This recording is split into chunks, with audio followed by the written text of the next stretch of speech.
Morning, Glory, America, bonjour, hi, Canada, Hugh Hewitt in the ReliefFactor.com studio inside of the Beltway. Good Friday morning to you on Juneteenth. This is the day that slavery was finally announced to the, believed to be the final slave to get the news in the United States that he or she was emancipated. So welcome to Juneteenth. I'm glad you're with me. The big news of the day is, of course, Supreme Court ruling yesterday that the Deferred Action on Childhood Arrivals program cannot be repealed. Chief Justice Roberts siding with the four liberals of the court. You've come to the wrong place if you want outrage. I'm not outraged. The Chief Justice is a stickler for detail.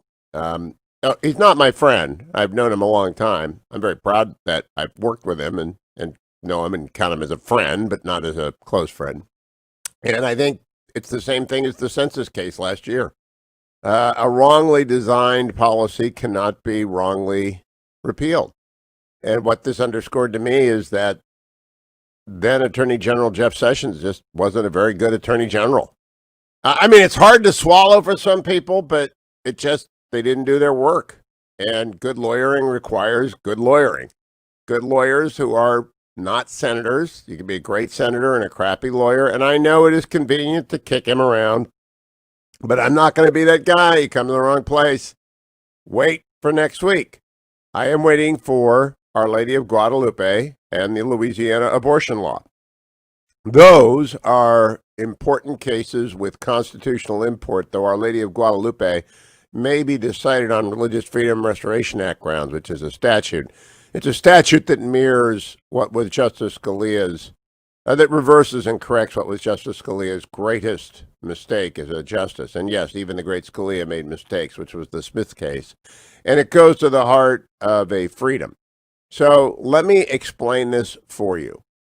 And I may have to take your calls, 1-800-520-1234.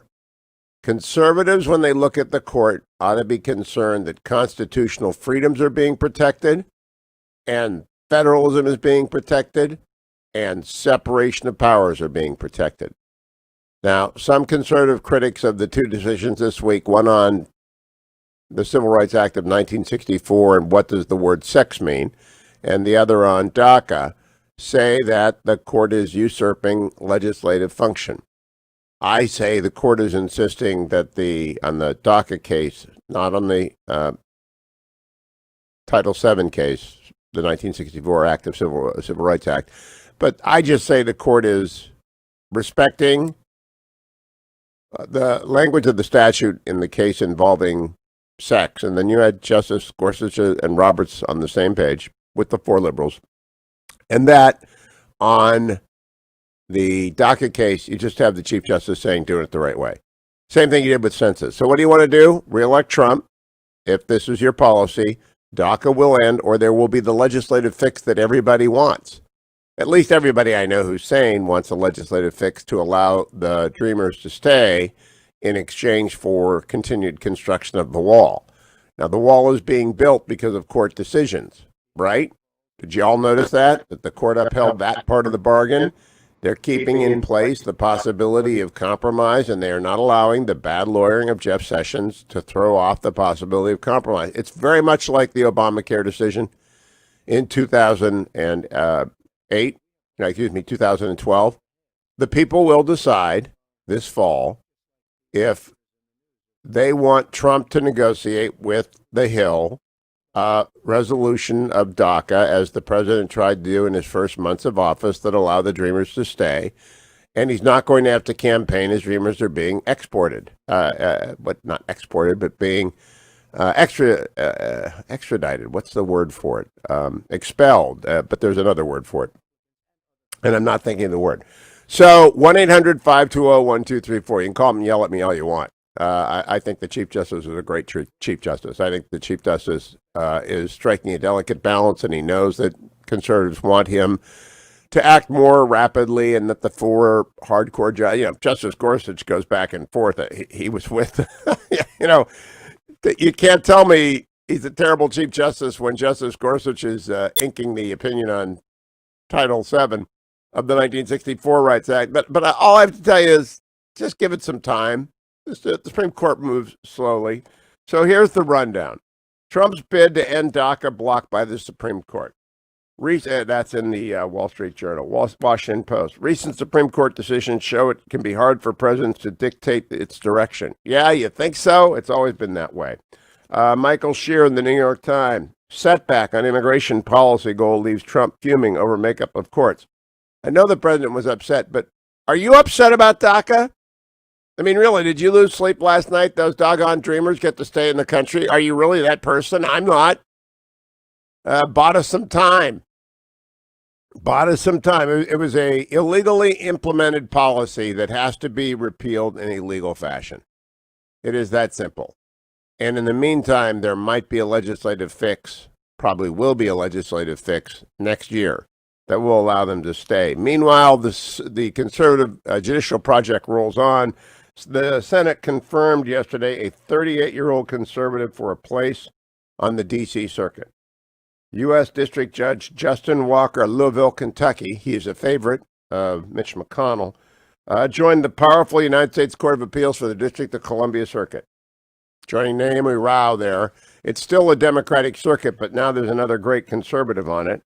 And so, yeah, 2 steps forward, 1 step back, 3 steps forward, 1 step back. It's not going as fast as we want, but it's going in the right direction. And the Chief Justice is insisting that if you're going to do something as actually unpopular as DACA, it really is unpopular. And I know for a fact that there are people in the administration who are greatly relieved it came out this way. Now, if you're a hardcore immigration extremist, and there are some who want the DACA kids expelled, you're disappointed. I am not one of them. I have believed in a grand bargain for a long time. Everybody here stays who doesn't have a criminal record. Everyone who entered illegally gets to stay if they don't have a criminal record. And we build the wall or double-sided fences. I've always been in favor of that deal. I'm still in favor of that deal. I think it makes the most sense. I think it reflects majority opinion in the Republican Party. And DACA was a way to postpone and punt. And so the Republic is moving slowly on this. But as we saw when the economy was great in January and the economy is getting great again, we need these people to work. We need everyone this country can get to work. Because we were down at 3.5% unemployment, and we're going to be back there next year unless we elect Biden. And no one was complaining about DACA then. And so just put a cork in it. Until next week, Our Lady of Guadalupe, the Louisiana abortion statute. Let's just wait and see. Meanwhile, overseas, this is brought to you by Birch Gold. Text my name, Hugh, to 474747. I'm going to do the business stories of the day, and it's always brought to you by Birch Gold in the first hour as I look at what happened in the markets yesterday. These are the people you go to buy gold to put in your safety deposit box to have some lying around. Or if you want to, and you should, diversify your retirement holdings, do so with Birch Gold. They will send you all the information you need. Very easy to do. If you've got $50,000 and you want $5,000 of it in precious metals in order to balance out your portfolio, that means when everything else is going down, your gold is going up, or gold is staying stable when everything else is volatile, then you go to Birch Gold. And we've been on a roller coaster, and we're going to continue on a roller coaster. Text my name, Hugh, to 474747, or go to hughgold.com. That's hughgold.com. From the Financial Times, European stocks grind higher despite rising coronavirus claims. And from the Wall Street Journal, U.S. unemployment claims edge lower. So foreign stocks are headed higher this morning. U.S. unemployment claims edged lower on Thursday, down by 58,000 to a seasonally adjusted 1.5 million in the week ended June 13th. Shows that Americans are going back to work. The price of gold is at $1739.50, up 0.5% from yesterday. Meanwhile, of course, too early to tell you what's going to happen here, but things are looking good abroad, with England up 1%, Germany up almost the same overnight, Japan and Hong Kong up by more than 0.5% in each place. The world is recovering. Gold knows that inflation is coming. Go to Birch Gold via hughgold.com or text my name, Hugh, to 474747 and come right back. 1-800-520-1234. If you want to complain about the Supreme Court, call and complain, but you're wrong. I'm right, per usual. Attention business owners. As America gets back to work, will customers know you're there? With little warning, the coronavirus attacked our nation and our well-being in ways we never anticipated. The tragic loss of life, unprecedented economic upheaval, and a shattered sense of security has left many individuals and businesses in shambles. While the aftershocks could be felt for months to come, they may not have to. There is hope for an extraordinary turnaround of your bottom line. But will you be prepared for America's grand reopening? All signs point to the biggest business opportunity of our lifetime, coming as early as this summer. A recent survey of local advertisers shows a 10-point jump in the number of local advertisers who plan to maintain or increase their spending. 1 in 4 businesses expect to spend more in advertising by the end of June, and more than half expect to restart or surge their spending by this summer. As the numbers forecast increased spending from advertisers across the country, will your message be seen and heard? Will your business benefit from the pent-up consumer demand? Salem Surround is prepared to help you deliver the right advertising message to reach all potential customers wherever they are. Your business can be ready for a post-COVID-19 economy, but the time to act is now. Be at the front of the line as our economy begins to fire on all cylinders once again. For a free assessment of your marketing message and strategy, visit salemsurround.com or contact your local media strategist today.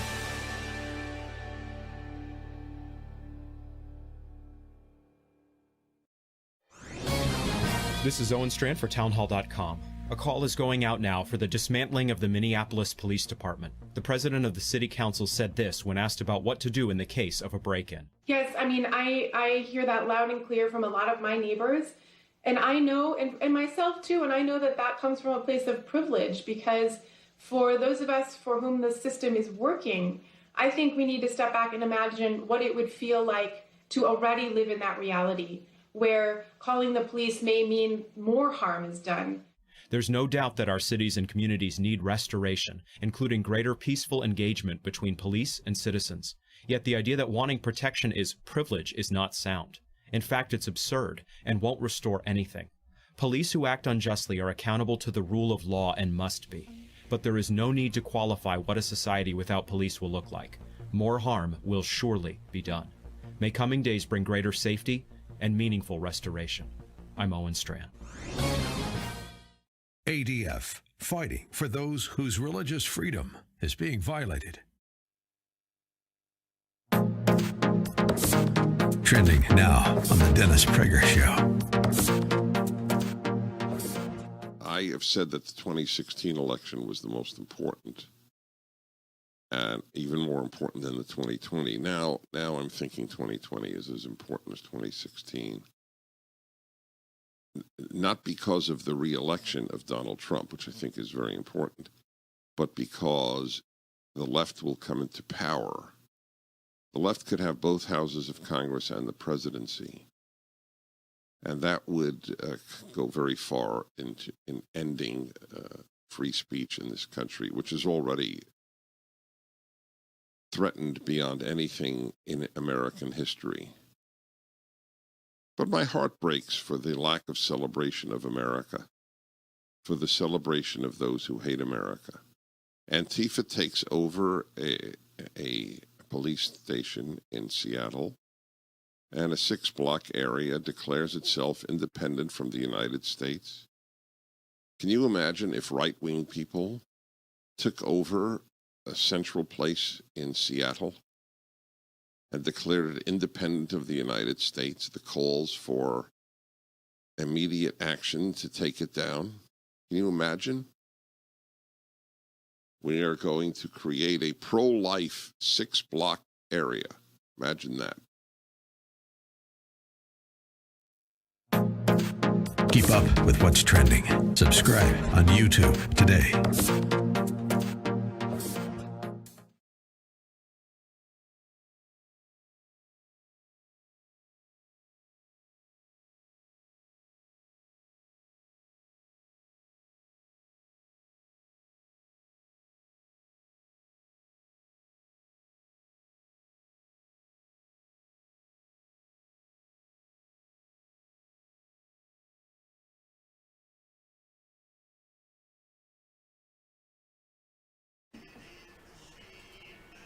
Your mic's on.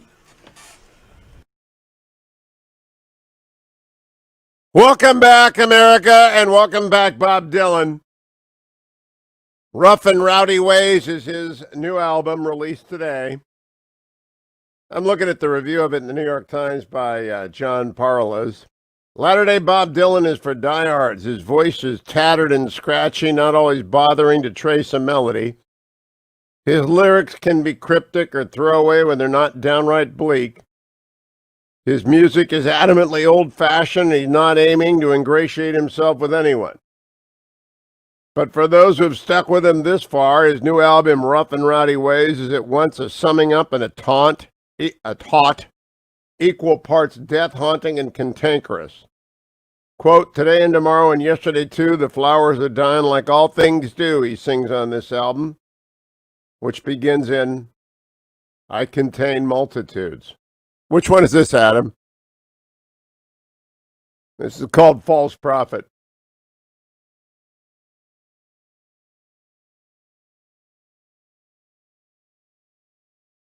The band, which has been touring him with Ever, patiently circles through slow, steady vamps, or in rough, more upbeat moments, lopes through 12-bar blues shuffles. Look, last time I saw Dylan in concert, it was a pretty awful experience. So I don't know what this album is going to sound like. But I just am in awe of anyone who can do whatever they do. From, when did he start? 1962? You do the math, people. 60 years on the road. All right, I'm not in awe of Joe Biden doing what he's doing because he's been on the road for 60 years and it's fallen apart. Here he is at a Philadelphia town hall yesterday, cut number 9, Joe Biden. And the other thing we have in common is I tell everybody you ought to marry into a family with 5 or more sisters. Oh. My wife has 4 sisters, you have 5. Yeah. You know why that's the reason? Why? One of them always loves you. Not the same one. One of them always loves you. You always have one ally. So that's why I recommend every man marry into a family of 5 or more sisters. Now, you know, that's Joe at his best. That's actually an old story and an old line, and that's Joe at his best. Doesn't stay that way. He goes to sit with the editorial board of the New York Times. Here he's asked whether or not he would allow his family members to join foreign boards if he is president, cut number 10. Would you be in favor of a law banning the children of sitting presidents and vice presidents from serving on foreign companies' boards?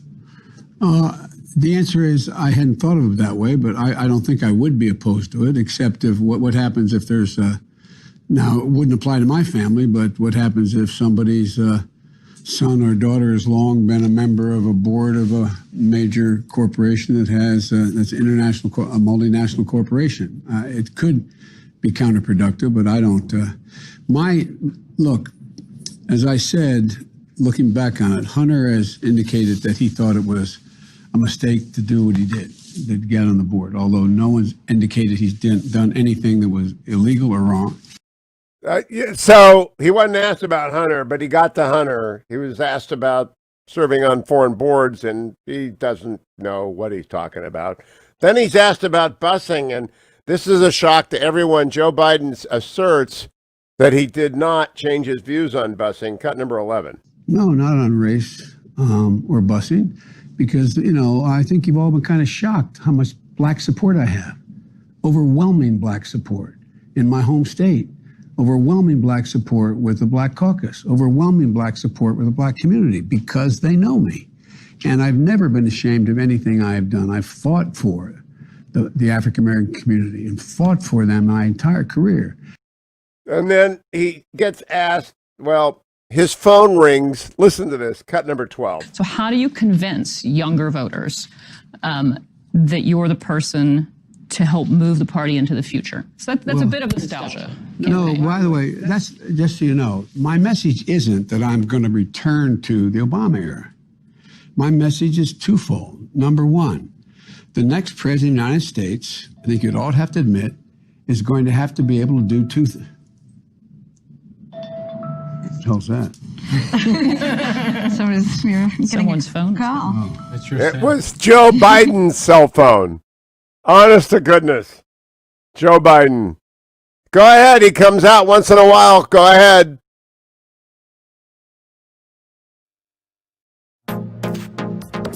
Trending now on the Mike Gallagher Show. The president's efforts to reform police and begin that conversation seem to be met by support in a bipartisan way. Here's Van Jones from CNN. This is a guy who very, very critical of the Trump administration, but can often be fair when it comes to issues like the judicial reform, the efforts that this president has embarked upon. And it sounds like even CNN commentator Van Jones was pretty pleased with the president's announcement yesterday. Well, listen, I think there are two things here. One is the speech and one is the executive order. The executive order is a good thing, and mainly because you saw the support of law enforcement there. That gives you a sense of where the bottom is, where the floor is for reform. And that floor is higher than it has been.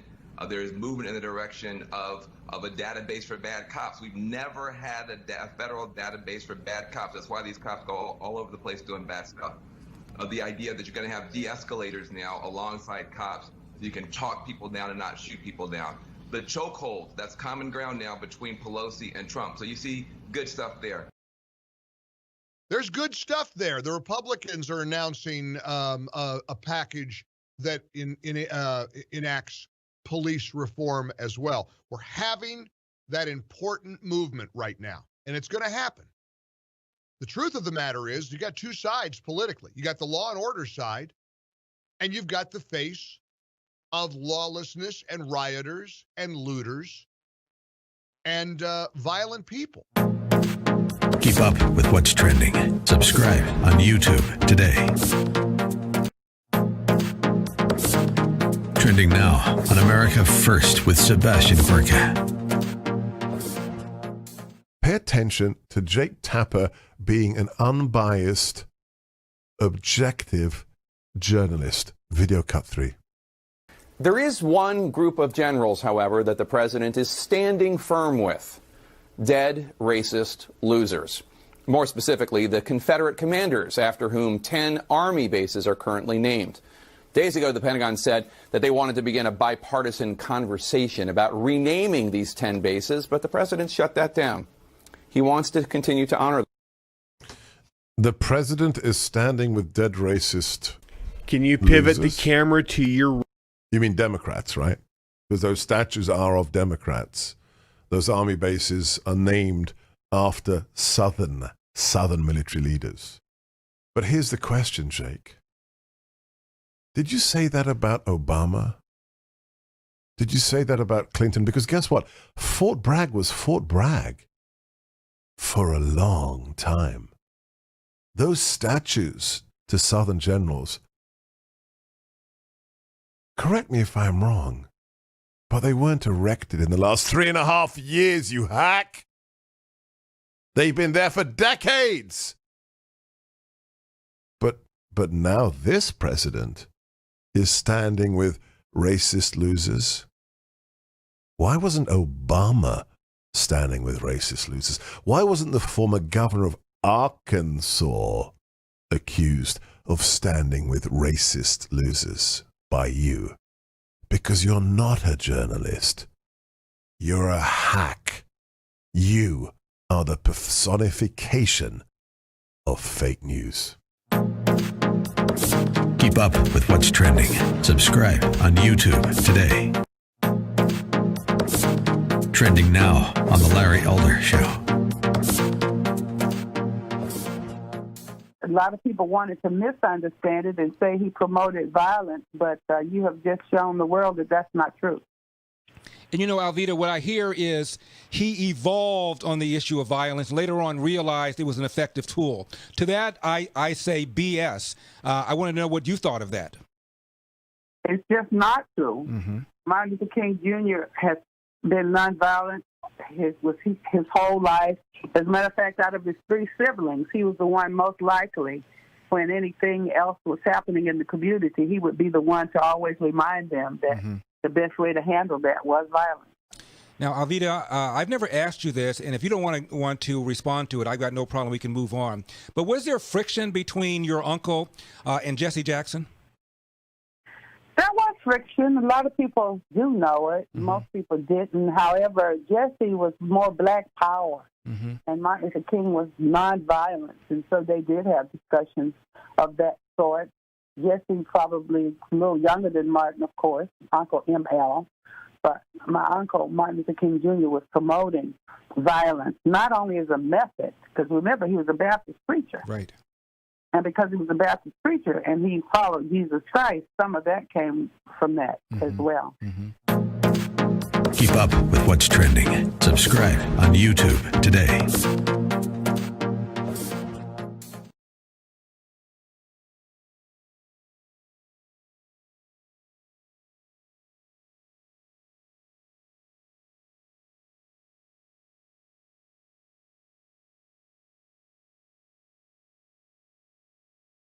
I've been missing Sonny Bunch while he's been gone. Bob Dylan's new album, Rough and Rowdy Ways, includes an ode to Sonny Bunch. We've been missing him while he's been gone on his frolicking detour the last 3 weeks. But he's back, the official movie critic of the Hugh Hewitt Show. Follow him on Twitter at Sonny Bunch.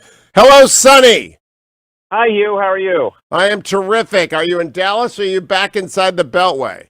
I am still in Dallas. I'll be in Dallas for the duration. All right. Now, talk to us, Sonny, about what you're up to and when have we figured out how to make you the real official movie critic of the Hugh Hewitt Show yet? I don't know. I don't know. We're still working on that. I will notice that you did not introduce me as the rebellermedia.com figurehead. That is because rebellermedia.com is kaput. Sadly. That's what I would leave it for you to tell people, but there is no more Rebeller Media. So if they go to that website, my name won't get them any more discount. That's true. No, like any new media venture, it was always kind of tenuous, and we ended up having to pull the plug. It's sad. It's sad. I enjoyed the site, and I know a lot of other people. I did. Too, so it's unfortunate, but I am happy with the work we did, and for 6 months or so, I got to pay other people to write about movies, which is always going to be kind of a highlight of my career. No matter what do you put that down to, Sonny? That people want things for free that they've always gotten for free, and they've always gotten movie critiques for free? Yeah, just from a business perspective, I would say that the big mistake was putting a paywall on the site, Hugh. I don't know how to put it any other way. But people will pay for things. They'll pay for newsletters. They'll pay for podcasts. They are not super interested in paying for websites themselves. Is what I think my takeaway from this is. Plus, it was a new brand. I would say, mistakes were made in some of the rollout here, but it's okay. It's okay. Look, I can't tell you how many failed startups I've been involved in. Look at Dwayne. That Dwayne is like a walking failed startup. So, Sonny, let's get to the business at hand. Sure. I've been watching Yellowstone because I'm down to watching Dallas Meets the Big Valley in 2020. That's what I'm out of stuff. Have you liked Yellowstone? Because I watched the first couple episodes back when it was out, and it was a little bit slow at the start, and so I let it go. But have you enjoyed the whole I got thing? Through that. I'm a completely addicted Yellowstone person. Season 3 drops on Sunday. I've got 2 hours left of season 2, and I'm completely addicted to it. And it's nothing but a soap opera. Yeah. I really like the guy who is the showrunner of it, Taylor Sheridan, who did Hell or High Water. And he wrote Sicario, and he did the Jeremy Renner pick, didn't he? Yeah, Wind River, and I believe a lot of what he does is derivative from C.J. Box, but C.J. doesn't get credit. I just think it's all a C.J. Box ripoff, but I enjoy it nonetheless.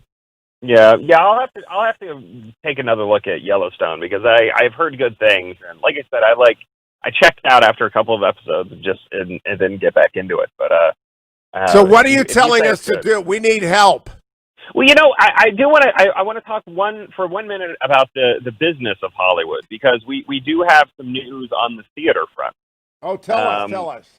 AMC Theaters announced that it is planning on reopening on July 15th, which would put it open 2 days ahead of the first raft of big releases. So on July 17th, you're going to have an A24 horror movie called Saint Maud, and also WB is re-releasing Inception for a 10th anniversary, roadshow sort of thing. On 7/24, on July 24, you've got Mulan, the live-action Disney Mulan remake. And then on 7/31, Disney's moving forward with that? Disney's going to do that? Disney has stuck to that 7/24 date pretty hard. I mean, Disney is pushing forward with reopening everything, the parks, the new Mulan, and they've been very, very quiet. I mean, everybody was so focused on Tenet, the new Christopher Nolan movie that was set for 7/17 that Warner Brothers pushed back by 2 weeks. Everybody's been so focused on that. Nobody's really paid attention to the fact that Mulan they got pushed back to 7/24 from a March date, if I remember correctly, and it has stayed there ever since. Do you know, Sonny, the data on the disease too supports that kids are not at risk. So I wonder if that's part of the calculation. I think that's part of it, and even as you look at some of these case spikes, the number of deaths has not spiked in a similar fashion. So I think there is a certain amount of, a lot of people are going to get it. Almost all of them are going to recover. So, it's okay to risk it. I don't know. I'm curious to see if in the next month people start pushing release dates again, just because, if deaths start increasing, if hospitalizations start increasing. But this is all wrapped up in the question of movie theaters, right? So AMC announced, again, they're opening on 7/15. They're going to be open ahead of the first big release on 7/17. There was some controversy because AMC's CEO said, we're not going to require mask usage. We will strongly encourage it. And any jurisdiction where mask usage is required to be outside in, we will require masks. But we don't want to get involved in a political controversy. And it really, it is an interesting kind of moment where the argument about masks and all that is not as much a public health question as it is a political question. And I don't know how to feel about that, frankly. It makes me nervous. What's your take on this? Well, my take is I'm not going to the movies. And the reason is I've got asthma and I'm 64. So my take on it is come up with some therapies that I think are successful for 60. And I run 10 miles at a time. I did 2 6s this week. I'm in great shape. I'm happy. I'm healthy. But I'm staying out of the fray. I'll go to restaurants, but I'm not going to a movie theater until I see how the disease does in the fall. And so I think people are going to self-select, but I think that my daughter can take my grandkids to go see Mulan, and I wouldn't worry about it. So I've just got a very matter of fact. I look at the numbers, and the disease is fatal for people over 80, not good for people over 70. You'd prefer not to have it if you're over 60, and generally speaking, you're at more risk for driving if you're under 50. Yeah. It's interesting. It is really interesting, and I am looking forward to getting back to the movie theaters. But I do think there are a lot of people who are weighing it. Your way, and I can't blame them. It's just a risk factor. It's like, do you go to some countries where there are levels of violence? Let me use that example. Some people are inveterate travelers. They don't care what's going on in a country. They're going to go, to the Congo, the Democratic Republic of the Congo, in the middle of a civil war because they want to see gorillas, right? Okay, that's just their risk factor. Other people won't do that. So there's a risk factor. People will factor it in. But are they going to put anything out new on platform viewing, Sonny Bunch? Well, so this is another question. What are they going to? And we still have Netflix, of course. So my review this week is the new Spike Lee movie, the Five Bloods. which I saw, which is out now, and look.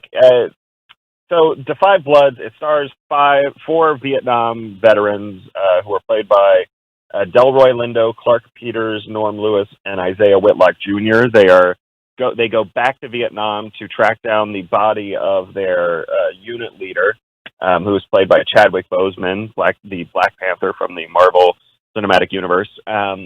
He is buried along with a stash of gold that the CIA had been transporting into Vietnam to distribute to allies. The plane crashed. They buried the gold along with their leader Stormin' Norman.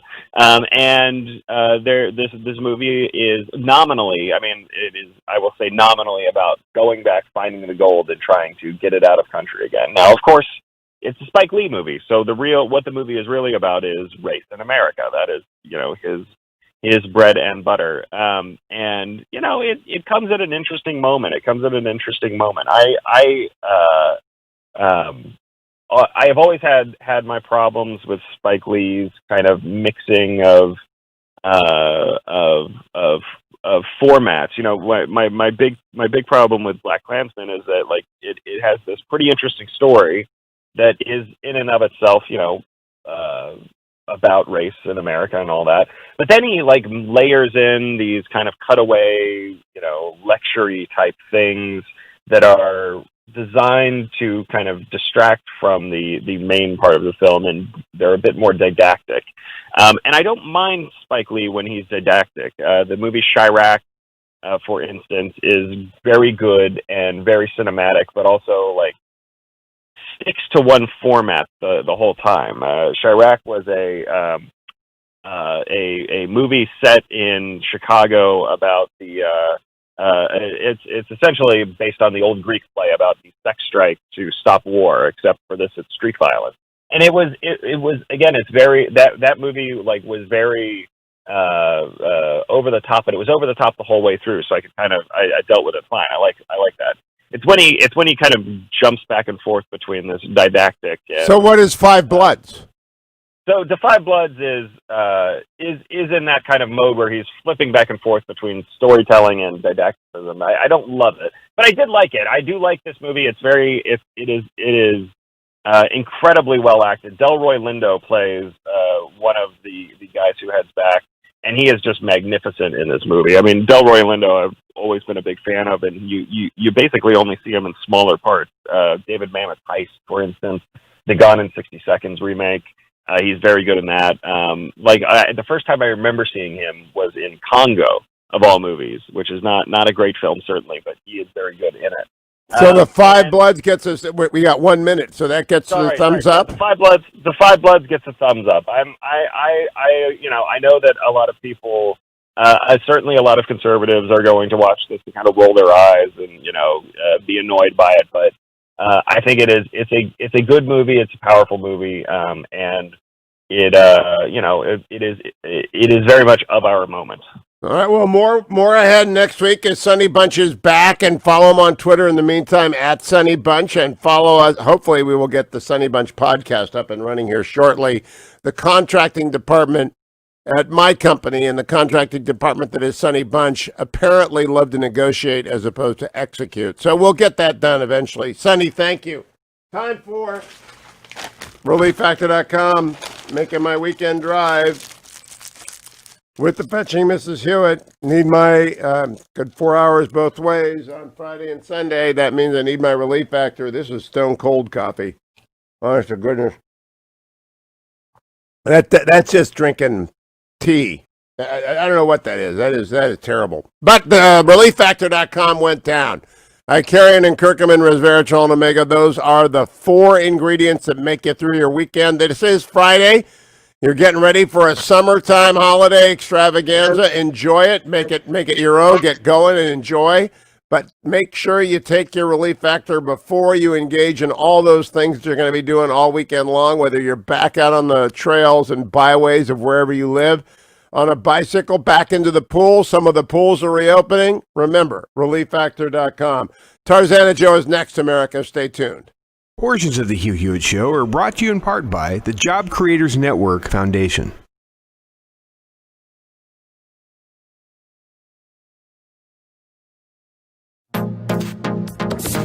Trending now on the Dennis Prager Show. Have you actually entered Chaz? I entered, I brought my passport, and went through the border, got into Chaz, did my thing, took off.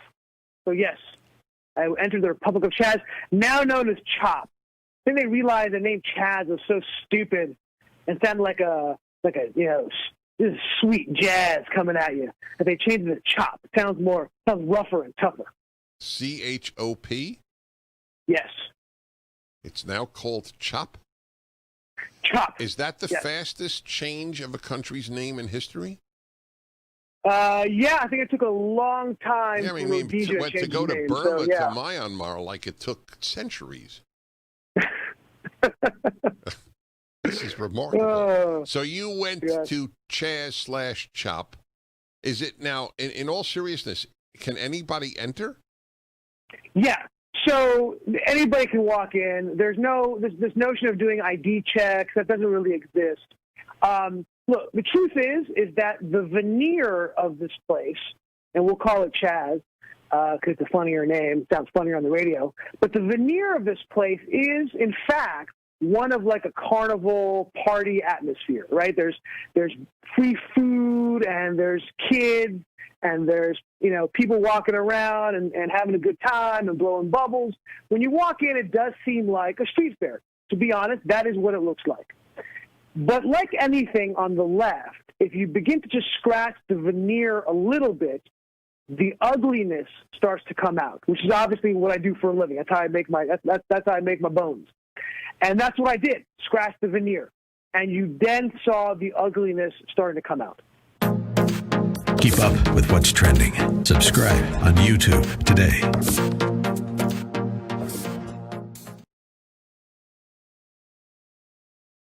Attention business owners. As America gets back to work, will customers know you're there? With little warning, the coronavirus attacked our nation and our well-being in ways we never anticipated. The tragic loss of life, unprecedented economic upheaval, and a shattered sense of security has left many individuals and businesses in shambles. While the aftershocks could be felt for months to come, they may not have to. There is hope for an extraordinary turnaround of your bottom line. But will you be prepared for America's grand reopening? All signs point to the biggest business opportunity of our lifetime, coming as early as this summer. A recent survey of local advertisers shows a 10-point jump in the number of local advertisers who plan to maintain or increase their spending. 1 in 4 businesses expect to spend more in advertising by the end of June, and more than half expect to restart or surge their spending by this summer. As the numbers forecast increased spending from advertisers across the country, will your message be seen and heard today?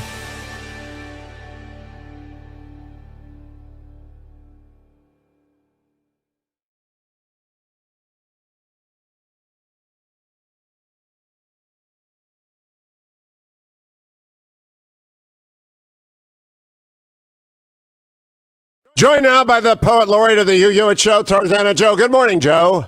Good morning, Hugh. A bit of serious verse this week, if you don't mind. Please. May I present a poem that I didn't want to write, one that took me many days and kept me up at night. I hope you can appreciate I had to take my time, for speaking up is scrutinized and silence is a crime. For if you phrase things awkwardly, you'll find your bubble burst. And if you keep your counsel, then the world assumes the worst. I get mad when I'm called evil, lost like some beginner, not because I'm sinless, but because I am a sinner. I'm not the perfect parent, nor the perfect man at labor. I haven't reached perfection in the way I treat my neighbor. Though my anger doesn't manifest in torrid rants and railings, but in a solemn sadness when I think of all these failings. I could claim some mitigations here in crisp iambic meter, and I sure could use the practice for my meeting with St. Peter. Yes, I'd love to find the phrases and present them to the age as a simple explanation why the world has so much rage. But I find I can't explain it. I would do it if I could. How can you say I'm sorry if apology's no good? The only thing I promise, when the time comes to the test, in everything that matters, I will try to do my best. That's One Step Forward by Tarzana Joe. So, Joe, why so somber this week? Because of the events of the past 4 weeks, 5 weeks in the United States, or the 3 months? Or Yes, it's a cumulative effect. The poet's perception, when the fetching Tarzana Johanna starts getting down, and she's the most positive person I know, then I know we got to reflect on why we're down, and we've got to take some action to move forward. And yours is in rhyme. Will it be posted at tarzanajoe.com? It will be. And people can, of course, get all of their poetry needs met, serious and fun, celebratory and in mourning, commemorative or simply silly, by going to tarzanajoe at reagan.com. All of your poetry commissions accepted, tarzanajoe at reagan.com. Thank you, Joe. Thank you. Also, I want to remind you about flattenthecurve.com. This is a project run by my sponsor, jobcreatorsnetwork.com. It's flattenthefear.com, excuse me. We have been involved in flattening the curve, and we have successfully done so. There are still scores of Americans who die from the virus every day. They are older. Typically, they have comorbidities. So now we need to flattenthefear.com and decide, as I have, to go out and eat in restaurants, as I also have. I won't be going to movie theaters for a while. I'm on the cusp of the people who are in danger, but I'm in great physical shape thanks to Relief Factor and other things like that. But flattenthefear.com, put together by the jobcreatorsnetwork.com, America's small business voice inside the Beltway. They gathered up a group of great doctors, super doctors, and they said, study the prevalence and incidence data, study the epidemiology, give us your frontline views of what's going on. Tell us about the rise of therapeutics, what's working, what isn't. And there has been a tremendous change in the quality of care given to people with the virus and how they are treated. We have amped up the isolation wards. We've done all the right stuff on the virus. So go to flattenthefear.com right now because data matters. There is one interesting story this morning. Early data show no uptick in COVID-19 transmission from protests. This is in the Wall Street Journal. I expect it will show up at flattenthefear.com. Early coronavirus testing from a handful of U.S. cities and states suggests that the protests against racial injustices have not yet led to a marked uptick in new cases. Isn't that remarkable? In Minnesota, where the police killing of George Floyd led to protests there and across the country, 1.8% of test results came back positive as of Monday among 3,200 protesters who were tested at community sites, the state's health department said. An additional 8,500 Minnesota protesters have been tested through their health care providers or at other sites with a positivity rate of 0.99% so far, according to the department. What this suggests is summer. That's what it suggests. Now, we know that summer doesn't officially start until the weekend, but long been expected that viruses like the flu do not rampage in hot, humid weather like they do during cold, dry weather, and they don't do well outside like they do inside, and you're not as crowded outside as you are inside, and therefore we're seeing a transmission decline. Flattenthefear.com is what Job Creators Network puts out there to bring you stories like this. I keep my eyes open for them. That's an important story. That is great, good news. Let me also tell you, because I forgot to do so during the rundown, Amy Klobuchar has dropped out of the Biden vice president search. What a surprise. What a surprise. There is not a chance she's going to be selected, so better to drop out rather than be passed over. Not after the record of her non-prosecution or prosecution record in Minnesota as the Hennepin County attorney became an issue. That was over. And I had people in Minnesota telling me it was a done deal. It was going to be Biden Klobuchar. Going to be Biden Kamala Harris. 1-800-520-1234. Dan Balz of the Washington Post joins me next. John Dickerson coming ahead. Bret Stephens, stay here on the Hugh Hewitt Show. Portions of the Hugh Hewitt Show are brought to you in part by the Job Creators Network Foundation.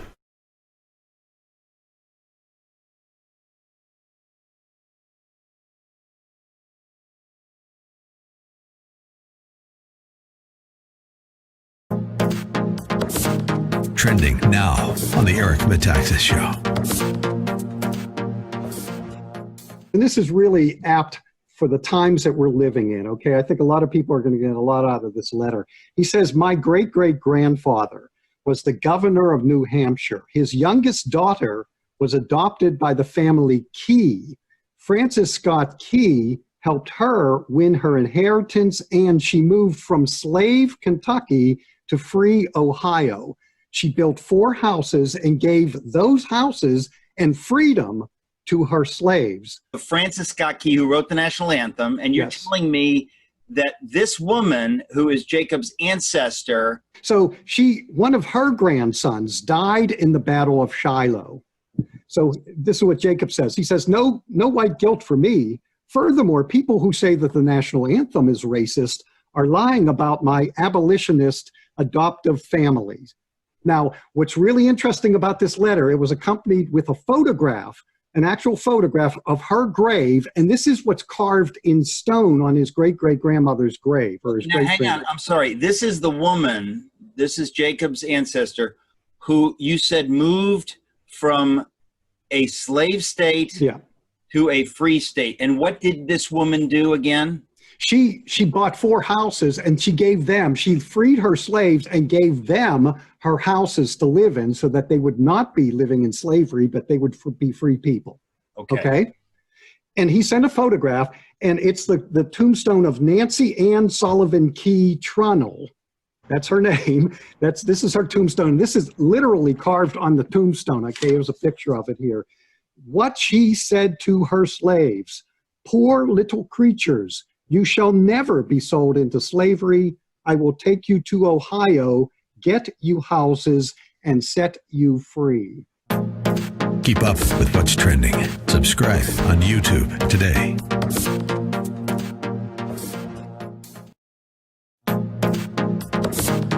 Trending now on America First with Sebastian Gorka.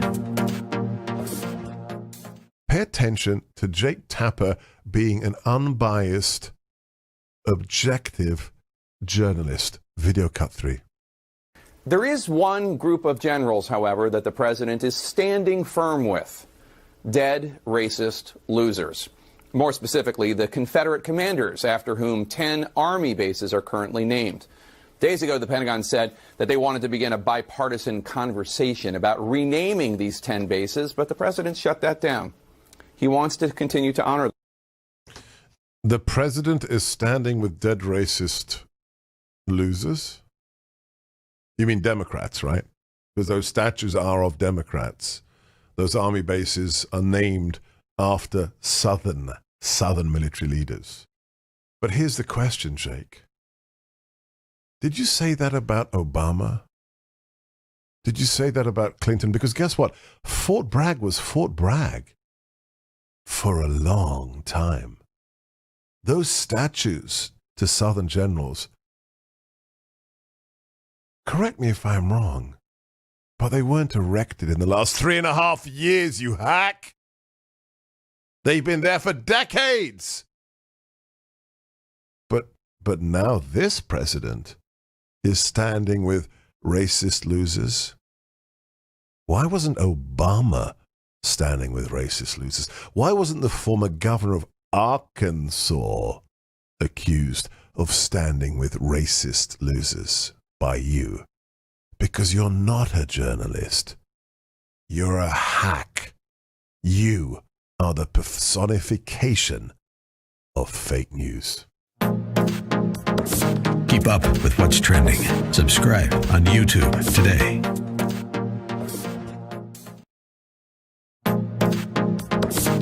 Trending now on The Larry Elder Show.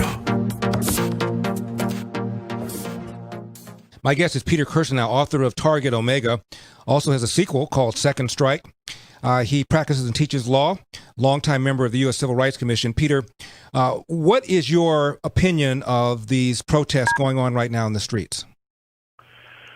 It's depressing. It really is. I mean, there's a lot of issues going on in the United States of America.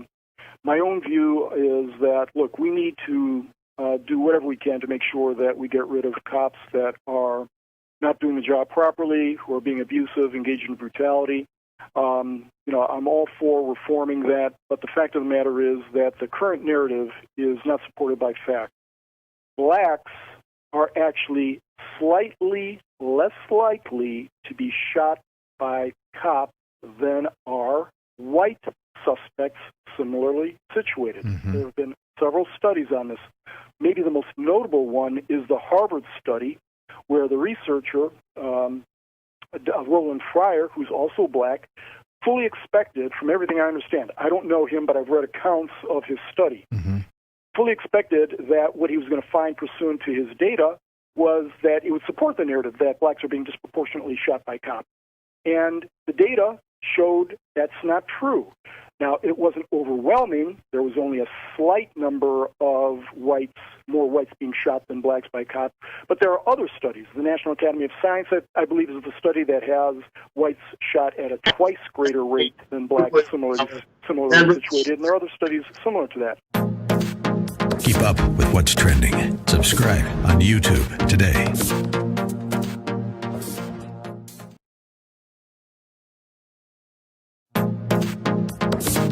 Trending now on the Dennis Prager Show. Have you actually entered Chaz?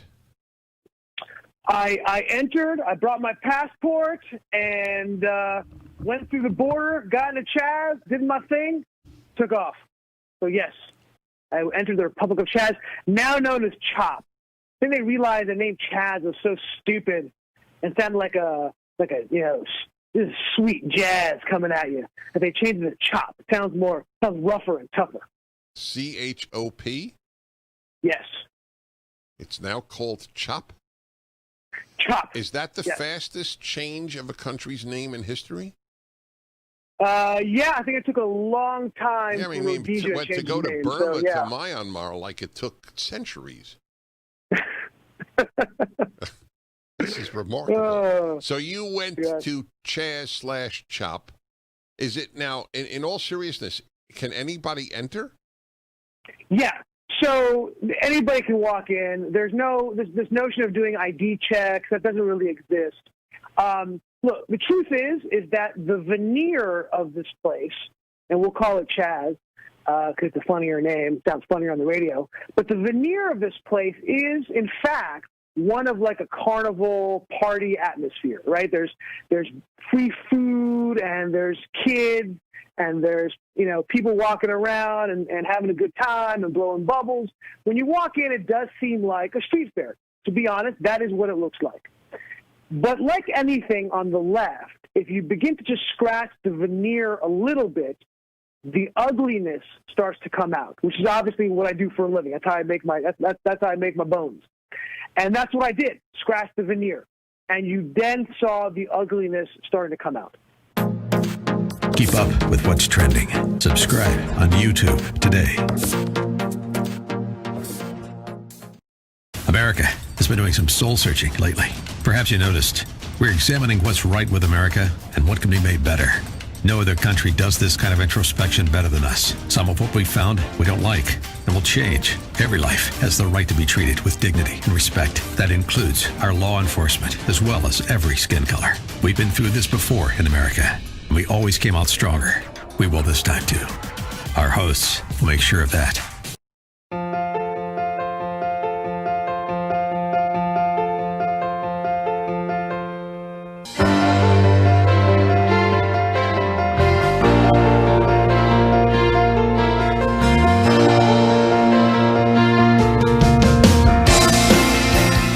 Morning, glory, America. It's Hugh Hewitt. Good to have you with us on Juneteenth.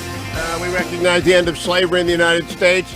And it's a great day as I welcome back Dan Balz, who's been off, probably up at the Kennedy School in Massachusetts, instructing young minds via Zoom. Dan Balz, welcome back. How are you, and how's the year been at the Institute and all of its upheavals? Thank you for having me back, Hugh. It's good to be back. The IOP, like every other institution of higher learning, is going through transition as it figures out how to serve students, but do it remotely. So it's been a challenging year. Your former roommate, Mark Aaron, who was the director, and Amy Howell, the executive director, have done a terrific job in continuing programming and continuing to, have good contact with the students. And it's all by Zoom. And we've been having a lot of serious conversations about what we do this fall. So, but every university is going through this, and every program at every university is going through this, and it's not easy.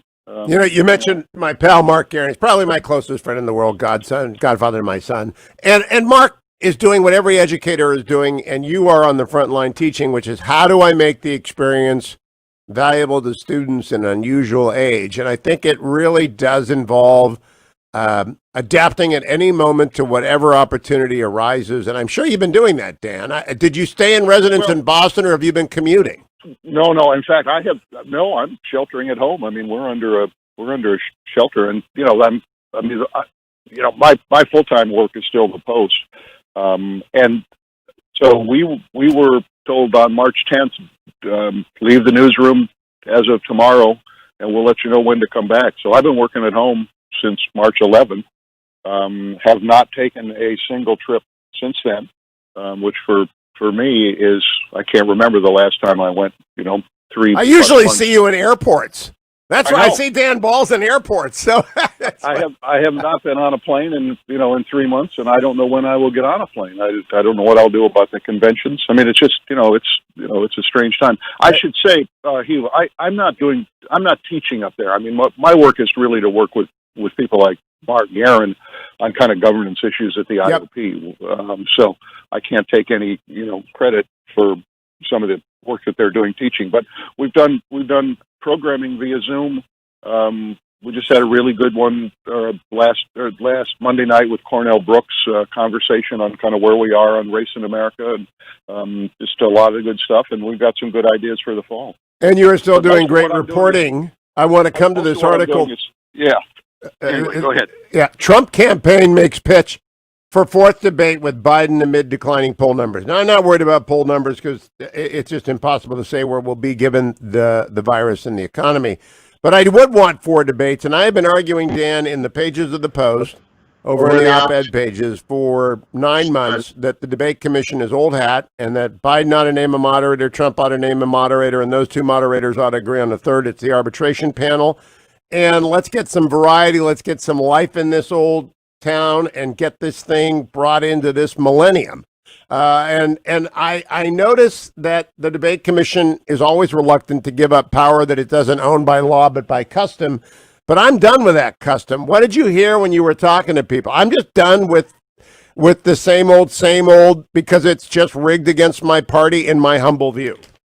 Well, I did not get the impression that the Trump campaign, when they had this conversation with Frank Fahrenkopf, who's one of the co-chairs of the commission, that they were looking to now operate outside the commission.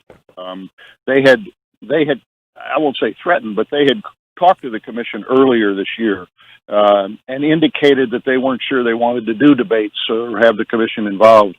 And they had a number of grievances.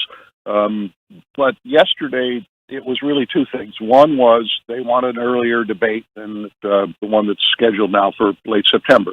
They want a fourth. That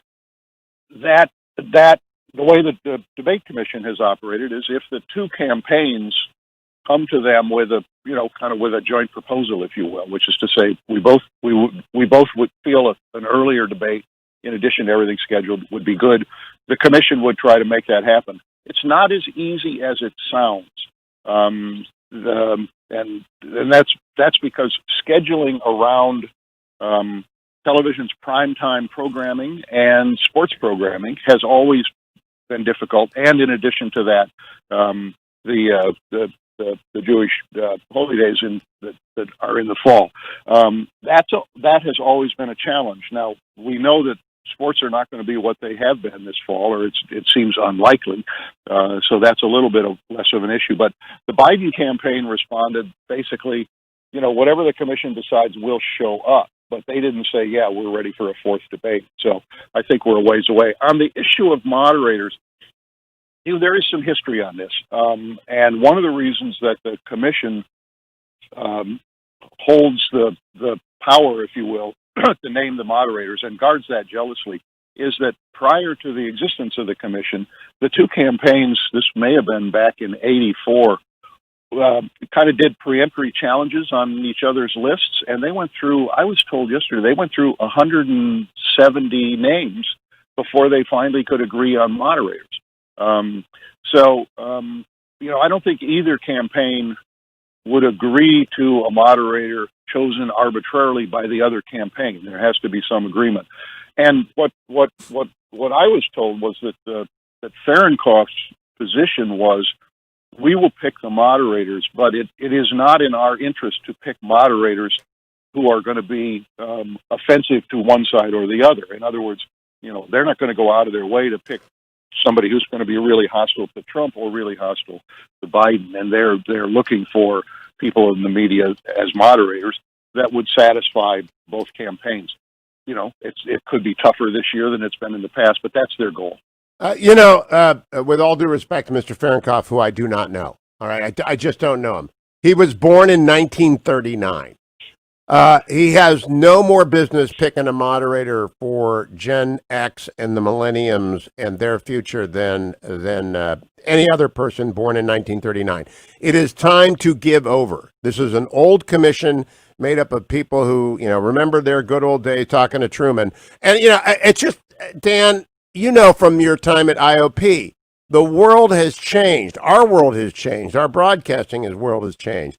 And the arbitration model where one side names one and the other side names two. And when I wrote about this for the Post, I said, look, I'm happy with Lester Holt, Dana Bash, John Dickerson, but I want some variety because the questions never get asked. I've been watching this for years.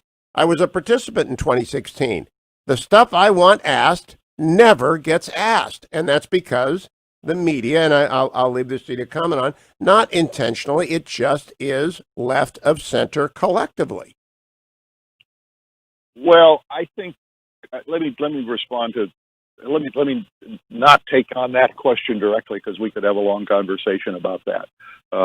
But the debates in the fall, unlike the debates in the primaries, have been structured differently by the commission, with the goal of having moderators who step back rather than inject themselves, who try to open up broad topics rather than a series of pinpoint questions. I take your point on modernizing. I mean, I think in all phases and including the debates, modernization is needed. I think the commission feels that they have tried to do some of that over the past few years. But your point's well taken that we need to find more modern ways of doing some of these things. On the other hand, the debates in the fall draw huge audiences. I mean, there's no question about it. Oh, they're dispositive. Two words for you, and she's my friend, Candy Crowley.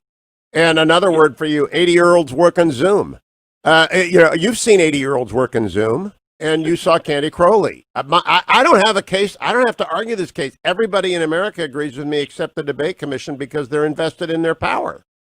So what's the alternative? I mean, who would then host and structure the debates? I like that the debate commission can figure out how to get cameras there. I think C-SPAN is the natural person to put them on, and I think the campaigns ought to name one moderator, the other campaign name the second, and those two people agree on a third. So you might end up with Rachel Maddow, Mark Levin, and John Dickerson, because Maddow and Levin could agree on John Dickerson. And you know what, Dan? That would be a hell of a show. That would be good. Well, have you talked to people in the Trump campaign about that? I write it up for the Post. I just hope they read it, Dan. Dan Balz, it's always a pleasure to talk to you. Follow him on Twitter at Dan Balz. Keep coming back, Dan. I'll be right back, America. Stay tuned. Portions of the Hugh Hewitt Show are brought to you in part by the Heritage Foundation.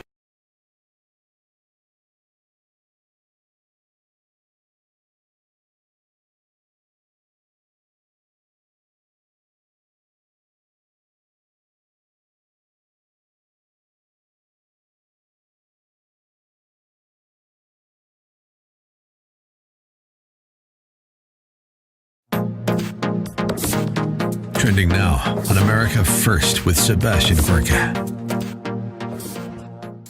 I'm very impressed. You need to follow this man and his company. It's egardwatches.com. EGARD watches.com. They're on Twitter as well. Egard Watch Co. Mr. Shrilovich, tell us, what are the consequences? What have happened to you since you made that public statement? You know, it's interesting. YouTube restricted the video right away, which was surprising. But people are still able to see it if they have a YouTube account. I don't know how restriction works. There's been some negative emails coming in, but, you know, we're lucky. We've gotten so much positive feedback from people in law enforcement and their families and people who support the police. And I think that there's a silent majority that is just scared to speak up. And so I hope that people see that there is a platform to speak up and you can do it. When we see businesses in one night in Minneapolis, 170 businesses torched or looted or broken into, when we see that on America's streets, what is your message to the people who are afraid? We have 139 days until the election. We have cancel culture in full force. They're going after conservative media personalities like Tucker Carlson. Even on the left, the opinion page editor of the New York Times is fired because he dares to publish a piece from a Republican senator. You're a businessman. You're not a politician. Explain the stakes involved in the current situation that you're witnessing. Well, you kind of touched it on the nail. I'm not a politician. Our politicians aren't doing anything about it. So it's our job at this point to do something. Who else will? And I know fear exists. People have to understand you can be in a state of fear and still take action for what's truth. And I really do believe that the truth, inevitably, if spoken, will prevail. It can shut down any amount of lies. Keep up with what's trending. Subscribe on YouTube today.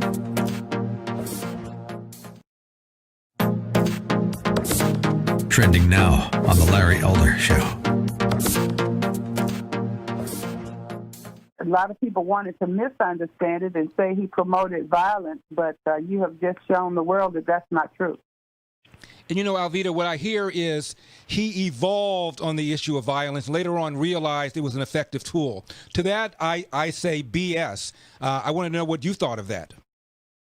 It's just not true. Mm-hmm. Martin Luther King Jr. has been nonviolent his whole life. As a matter of fact, out of his three siblings, he was the one most likely, when anything else was happening in the community, he would be the one to always remind them that the best way to handle that was violence. Now, Alvita, I've never asked you this, and if you don't want to respond to it, I've got no problem. We can move on. But was there friction between your uncle and Jesse Jackson?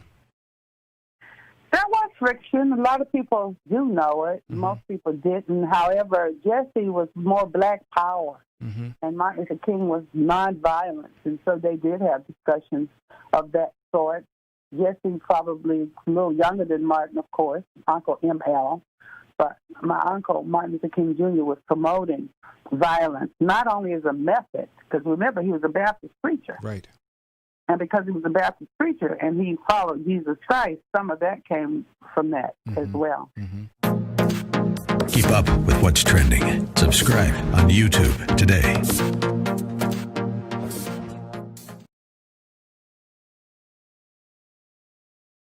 America has been doing some soul searching lately. Perhaps you noticed. We're examining what's right with America and what can be made better. No other country does this kind of introspection better than us. Some of what we found we don't like and will change. Every life has the right to be treated with dignity and respect. That includes our law enforcement as well as every skin color. We've been through this before in America, and we always came out stronger. We will this time too. Our hosts will make sure of that. We are the answer.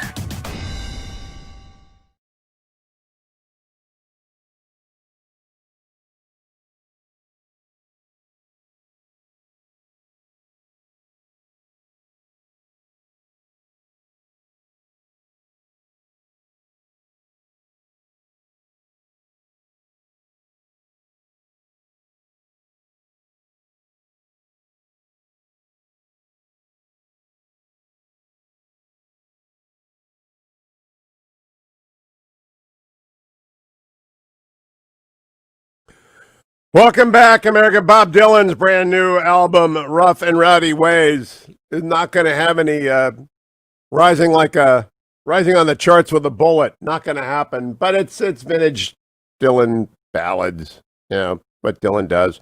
Hey, do not forget the Heritage Foundation, HughForHeritage.com. Head on over there and see what we talked about, opening up the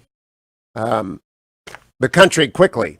The Heritage Foundation got together all sorts of experts from all levels of government, lots of medical experts, lots of people like former Virginia Governor and Senator George Allen, to talk about how do you reopen quickly.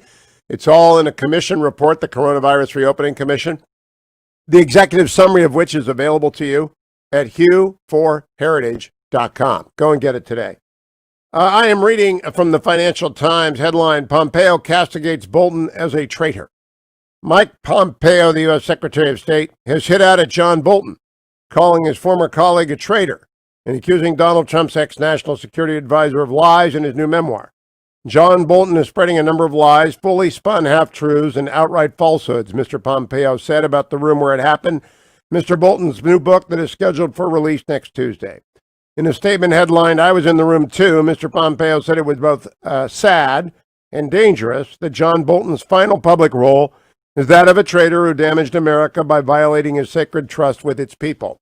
Strong words, but it echoes what I've heard other people say, that John Bolton, at best, varnished his account with alarm, that the president does not approve of Uyghur concentration camps. John Bolton chose to hear what John Bolton wants. I like John Bolton. He's been a guest on this show dozens of hours. I've always enjoyed seeing him. I celebrated his appointment as the National Security Advisor. I'm sorry to see him go. I do not approve of this book. I will not talk about it or interview him on the air until at least it has received clearances to classified information. I've never been one for tell-alls, never believed in it. I worked for Richard Nixon 78 to 80. I've never written about those years.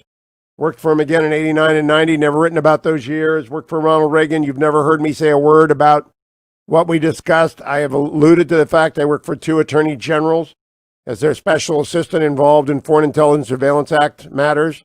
You'll never hear the specifics of that discussed. Why? Because you take oaths. You say, I will protect and defend the Constitution, and that usually means do your job and shut up.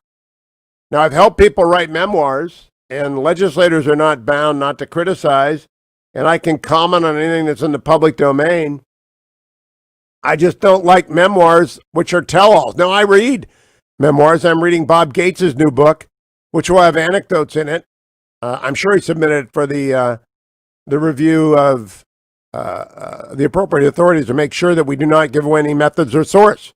It results in death. That's why the Pentagon Papers was not a moment of virtue for this country. It was a moment of assassination by Daniel Ellsberg and those who cheered it. It resulted in the deaths of people who could be traced in their cooperation with the United States government by the North Vietnamese after they triumphed after the United States cut and ran from Vietnam in 1975, excuse me. So no, I just don't believe in it. You got to put your books in for review. There have been memoirs by Secretary of Defense Rumsfeld, by Vice President Cheney, by George W. Bush, by Condoleezza Rice. They all get submitted to the same process. And guess what? It's not quick. And putting something in for 2 reviews is normal. And Ambassador Bolton ought to have followed the rules. During the breaks, I am working on a column which I want to put into the post before I leave today on the fact that I'm not stressed about the United States Supreme Court and DACA. I'm just not. It's not a constitutional ruling. Remember, there is constitutional rulings which interpret structural federalism, the First Amendment, the Second Amendment, the Fifth Amendment. And then there are rulings interpreting regulations like yesterday's DACA. And there are rulings interpreting statutes like Tuesdays on Title or Mondays on Title VII of the 1964 Civil Rights Act. The latter two, statutes and regulations, they don't matter so much. What matters a lot, constitutional rulings. We've got some of those coming next week. Stay tuned. It is the Hugh Hewitt Show. Don't forget to sign up for the Hughiverse. All of Hugh's broadcasts on demand, the after show, which in my opinion is worth the price all by itself, Dwayne FM, and all sorts of bonus content. www.hughiverse.com.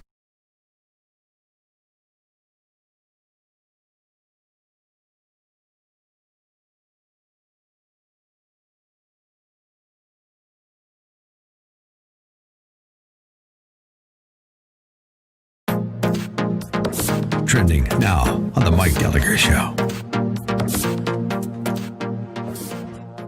The mayor of New York announced back in May that the city would hire 1,000 contact tracers. They make about $60,000 a year, and they go around and make sure that they keep track of the spread of the disease. If somebody has contracted the virus, where do they go? Where have they been? Well, apparently the mayor's office has instructed these contract tracers not to ask whether anyone who has tested positive for the disease recently attended a demonstration.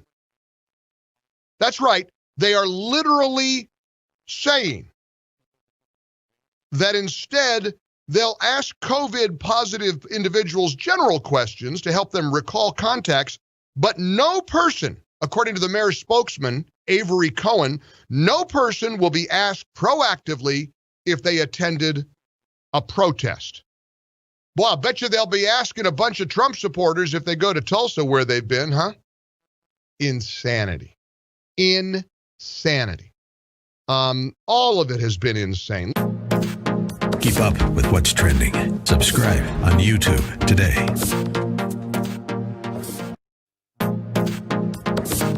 Trending now on the Eric Metaxas Show.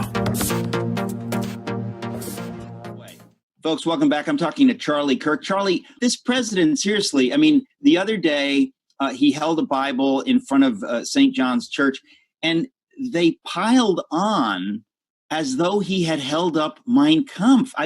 It's just the most bizarre. We're living in the strangest times. I look at President Trump storm Lafayette Park with total open air. The first time I've seen a president do that in my lifetime, holding the book that built Western society, reclaiming the church that was trying to be burnt by the arsonists, holding it up and saying, this book matters. This book is what we have to get back to. I'm going to proclaim it. It was the hero's journey right across that park. And I said, this is beautiful. This will bring America together. This will be terrific. Who could miss the imagery? And then I watched my Twitter feed, and which I try not to do too much, and the cable news, and people say, how dare he hold up the Bible? And I said, this is really not good. And I wish I had better words than that, Eric. And usually I do, but this is so troubling, the direction this is headed. And this is more than Orwellian. I mean, this is something where you have pathological ideologues that are now committed to destroying the opposition at all costs. And Trump has brought them to this point. We call it Trump derangement syndrome. And I think there's some truth to that, but I think it's even deeper and more sinister than that. This is now American destruction syndrome, where at all costs, they want to see our country be totally deconstructed. And so the good news of Trump is it's exposed their radicalism. The bad news is that if he loses, these radicals now have full license to be who they say they are because their masks have now been unmasked. Keep up with what's trending. Subscribe on YouTube today.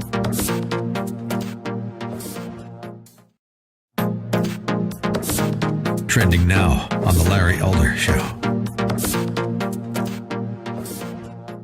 A lot of people wanted to misunderstand it and say he promoted violence, but you have just shown the world that that's not true. And Alvita, what I hear is he evolved on the issue of violence, later on realized it was an effective tool. To that, I say BS. I want to know what you thought of that. It's just not true. Mm-hmm. Martin Luther King Jr. has been nonviolent his whole life. As a matter of fact, out of his 3 siblings, he was the one most likely, when anything else was happening in the community, he would be the one to always remind them that the best way to handle that was violence. Now, Alvita, I've never asked you this, and if you don't want to respond to it, I've got no problem. We can move on. But was there friction between your uncle and Jesse Jackson? There was friction. A lot of people do know it. Most people didn't. However, Jesse was more black power, and Martin Luther King was nonviolent, and so they did have discussions of that sort. Jesse probably a little younger than Martin, of course, Uncle M.L., but my uncle, Martin Luther King Jr., was promoting violence, not only as a method, because remember, he was a Baptist preacher. Right. And because he was a Baptist preacher and he followed Jesus Christ, some of that came from that as well. Keep up with what's trending. Subscribe on YouTube today. America has been doing some soul searching lately. Perhaps you noticed. We're examining what's right with America and what can be made better. No other country does this kind of introspection better than us. Some of what we found we don't like and will change. Every life has the right to be treated with dignity and respect. That includes our law enforcement as well as every skin color. We've been through this before in America, and we always came out stronger. We will this time too. Our hosts will make sure of that. We are the answer.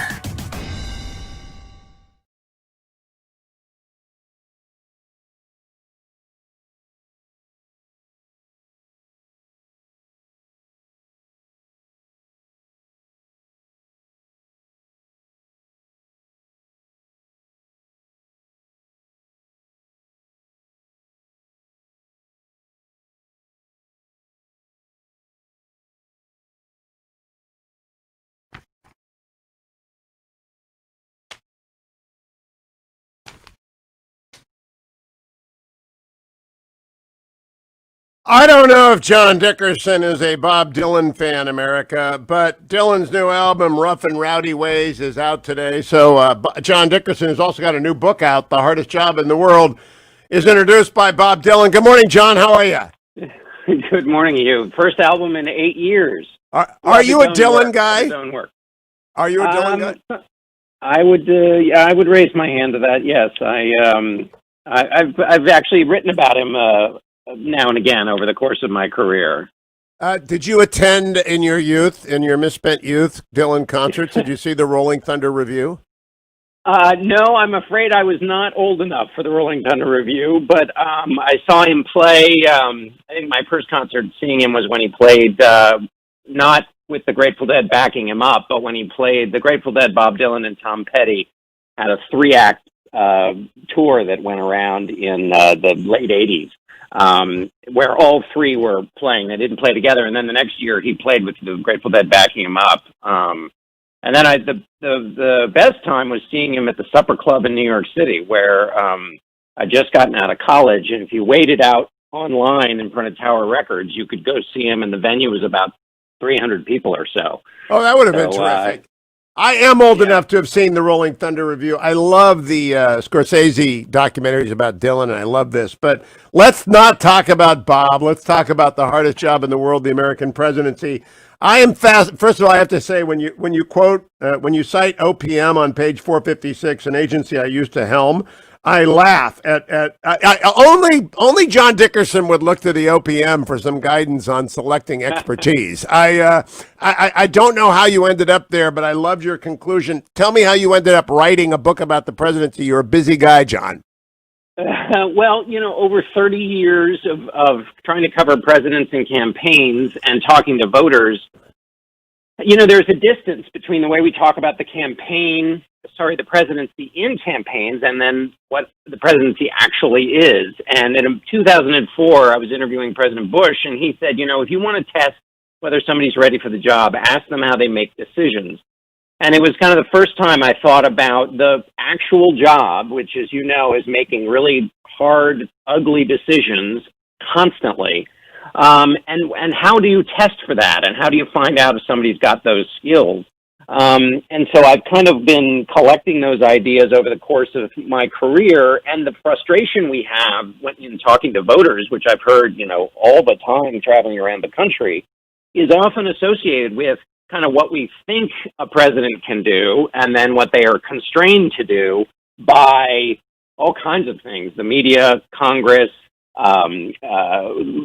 congressional regulations that hamstring them, rules from OPM, and also just the limits of the human mind in a job that is overwhelming in its number of duties. John, President Bush II was fond of that decision argument. All the easy ones have been made, he said. Only the hard ones end up on your desk. And he's right about being the decider in chief. I now look back, I think W had the greatest temperament, the highest character, the most compassion, the greatest empathy. If I look through your list of things that you need, constitutional character, curiosity, decisiveness, historical perspective, honesty, leadership, management, political feel, prioritization, restraint, rhetorical flair, temperament, theater, not so much. W had them all, and yet he was hated by the left, John Dickerson. This isn't really a problem about the presidency. It's a problem about our politics, isn't it? Well, it's a couple of things. The politics are one of the contributing factors. I think the challenge for the presidency, and it's been growing since the presidency expanded, is the number of things that get put on the presidential plate, so just the overwhelming nature of the job. But you're right. I mean, George W. Bush, and I'll be fascinated to read Robert Draper's book about Iraq. There are parts of the Bush. If you look at the Bush presidency, you have some perfect examples. I mean, if you talk about a structure of a White House that is designed with the kind of Haldeman model of a strong chief of staff in Bolton. That's Josh Bolton, not John Bolton, for anybody who might be getting whiplash there. And a systemic way of doing things, it would follow all of those. And yet some people say that the Iraq War was one of the worst decisions in modern memory, including, obviously, President Trump said that. So I think the challenges to the presidency are separate and apart from the things that confront individual presidents. And, President Bush faced, one of the greatest threats and challenges in the modern era with the attacks of 9/11 and then the response afterwards. I guess what I would say, Hugh, is, and when you've moderated debates, you have tried to ask questions, the one about the nuclear triad, that are about the job and that are about the ideas behind U.S. national security. And in 2000, we had 3 debates between Gore and Bush, and the word terrorism didn't come up. And so I guess what I mean by the challenges to the presidency is that we think about the office in the moment when we are in campaigns, but then the job actually ends up being something quite different. Terrorism occupied the entire Bush presidency. And so you're right, John. 3 weeks before the COVID descended on the United States, the Democrats met for a debate moderated by very competent friends of mine from NBC, including Chuck Todd and Lester Holt, and not one question was asked about the virus. And so that was 3 weeks before the virus destroyed the American economy. The office of the presidency, you cannot anticipate what will be on the desk. I think that comes through in hardest job in the world. I mean, it just does. You've got to have a lot of intuition. I'm curious, though, if you think, because of the headline, Chief Justice Roberts reflects George W. Bush's belief in process. I think yesterday his rejection of DACA, like his rejection of the census question, both reflect the man who put him there, emphasis on process. That's interesting. I defer to your expertise on that. It makes sense. The reason the saying that the Trump administration behavior was inconsistent with the reasoned decision-making of the Administrative Procedure Act feels like exactly what you're talking about. In other words, they didn't follow the process. And I'm, in the interviews I did for this, the benefit of process, obviously not to the detriment of quick action and the kind of decisive decision-making you need in a crisis, but the benefit of process. Now, I'm moving out of the DACA decision for a moment. the benefit of process and having a team and having a system in place for when the big crisis hits. I came across in all the interviews I did across parties, and the benefits of that, the benefits of basically preparing for the wave that's going to hit you, because it's going to hit you. Let me go back to a key paragraph in The Hardest Job in the World. John Dickerson has a new book out, The Hardest Job in the World, and though John is very skilled at everything he doesn't know how to promote books because he hasn't said the title of the book, The Hardest Job in the World, at least 7 times in every interview. That's the Frank Luntz rule, John. You've got to say the title of the book 7 times. The Hardest Job in the World is the new John Dickerson book. If you love the presidency, you'll love the book. Page 425. Oh, gosh, I can't tell you how much I love this paragraph, John. The media have often failed the voters. We focus too much on the polls, treat the campaign as theater, simplify complex problems into binary choices, and stoke conflict while abdicating our responsibility to help people get through the conflict. We don't stretch often enough to explain whether and why the flashpoint moment we're focusing on is actually important, or test our assumptions about what we've chosen to elevate. I have myself contributed to all of this drift, even when I thought I was being rigorous. Well, welcome to a Soviet-style joint confession. I have to join you in this, but that is the problem, isn't it? The television has changed the presidency. It's one of the problems, yes. I mean, but it's not just television. I mean, look at any headline on a newspaper article or on a magazine article or on a web article, and we all know that experience of reading a headline and being jolted out of our seat, and then you read the article, and 17 paragraphs in, you realize that in fact the wolf is not at the door, and that it's actually a dachshund. So and also, I mean, when you read things online now, you see headlines that change in the middle of the day because the organization that's promoting the story has done testing, and the one that excites the emotion more is the one that becomes the headline in the end. If we're all at each other's throats and we're all excited by the maximum level of emotion that can be squeezed out of us in any given debate, we're just going to we're going to stay at each other's throats. It's hard. I mean, one of the things that came across in my interviews was the power and benefit and importance of management but I mean, Hugh, how long would you be able to sustain a conversation in most venues about the benefits of presidential management? I mean, I think you could, and I think I could. This is the underestimation of the interest of interesting conversation. I wrote a column 2 weeks ago for the Post, nominating you, Lester Holt, and Dana Bash to be sort of central moderators in the presidential debates this fall, because I think you actually would be comfortable doing that, and we need that, John. We absolutely need to have a serious conversation as opposed to a series of sound bites between Joe Biden and Donald Trump trying to score zingers. But that's what the executives in New York want. I don't expect you to throw your bosses under the bus, but we are where we are in presidential selection because we elevate sound bites. I don't think there's any other way to explain it. Do you have an alternative explanation? Well, I think that we do. I think you can throw, as I go through in the book, I mean, the primary system, which has benefited all kinds of different candidates, but a system in which your elevation is based on your ability to get people excited.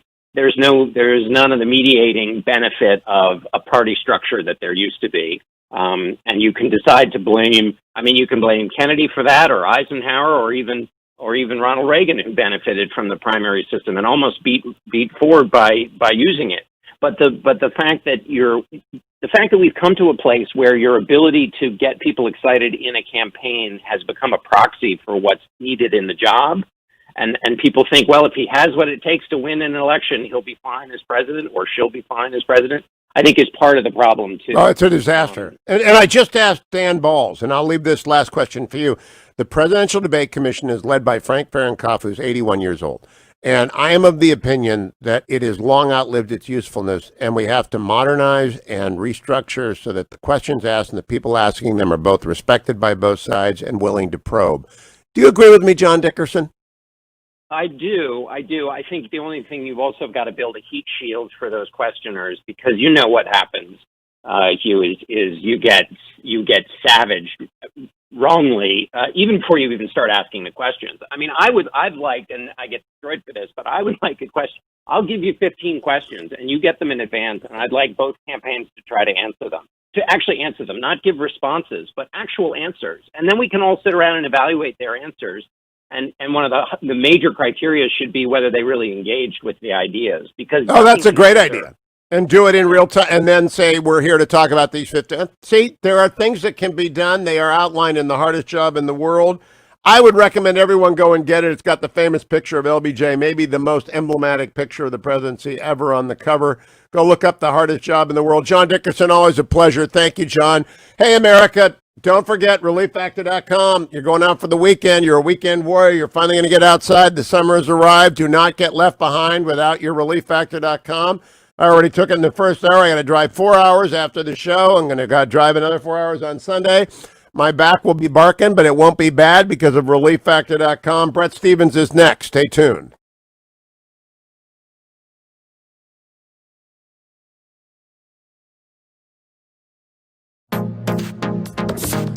Trending now on America First with Sebastian Gorka. Why were they complaining, Carlos? Because the Trump flag was still on my rod holder on display with the American flag. So they said you have to take it down? Yeah, they said you have to take it down, and they even offered to come take it down because I was saying I'm sick in bed. I'll get it tomorrow, but they were relentless. So finally, after 3 days, I went out there and took the flag down. And I was, pretty much annoyed that I couldn't hang my flag on my boat. And it's only a 3x5 flag. It's not like it's obnoxiously huge. But I went ahead and I contacted the Coast Guard, and I had to document the boat. So I did all the paperwork, legally to name the boat Trump. And I got that name secured and done in 24 hours. And then I had my buddy at Atlas Signs, Jimmy. He came up with a good design, went back and forth, and I approved it, and he had it wrapped within 3 days. So you changed the name. So they said, got to take the flag down. So you changed the name of your boat to Trump, and then Jimmy at Atlas Signs wraps it for you in the Trump flag. Absolutely. And his Wraps by Nate is that guy who actually did the wrapping, but Atlas Sign actually made the actual Wraps by Nate. Okay, and then you roll back with the boat. What happened to your association? So, that's the video that went so viral with the president posting it.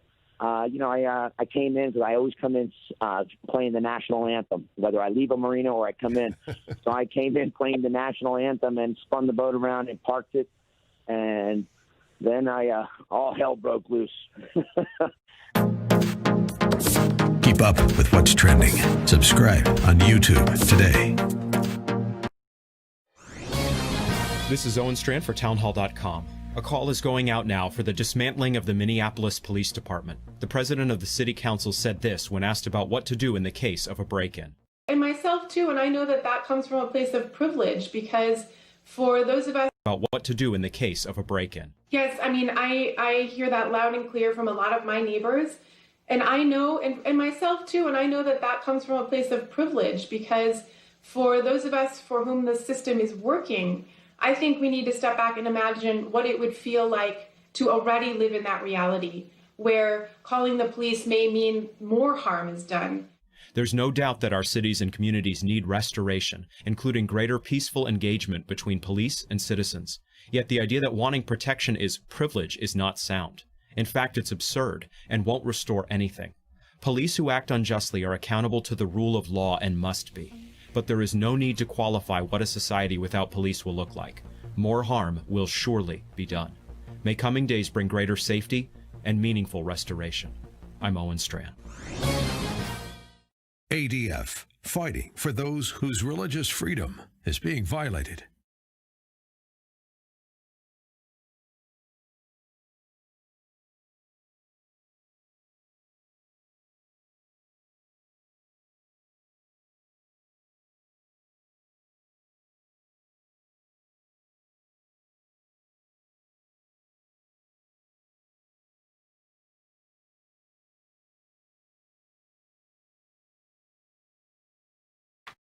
Welcome back, America. Bob Dylan out with his new album, Rough and Rowdy Ways. I don't know if Bret Stephens is a Bob Dylan aficionado as John Dickerson is. Bret, are you? Welcome from the New York Times. Are you a Dylan guy? Sort of a Dylan guy. I was happy when they won the Nobel Prize. You're very young. You can't possibly be a real Dylan guy, but I'm glad to hear that. Bret, I want to ask you about the Supreme Court this week. Some of our friends on the right are wringing their hands. I am not.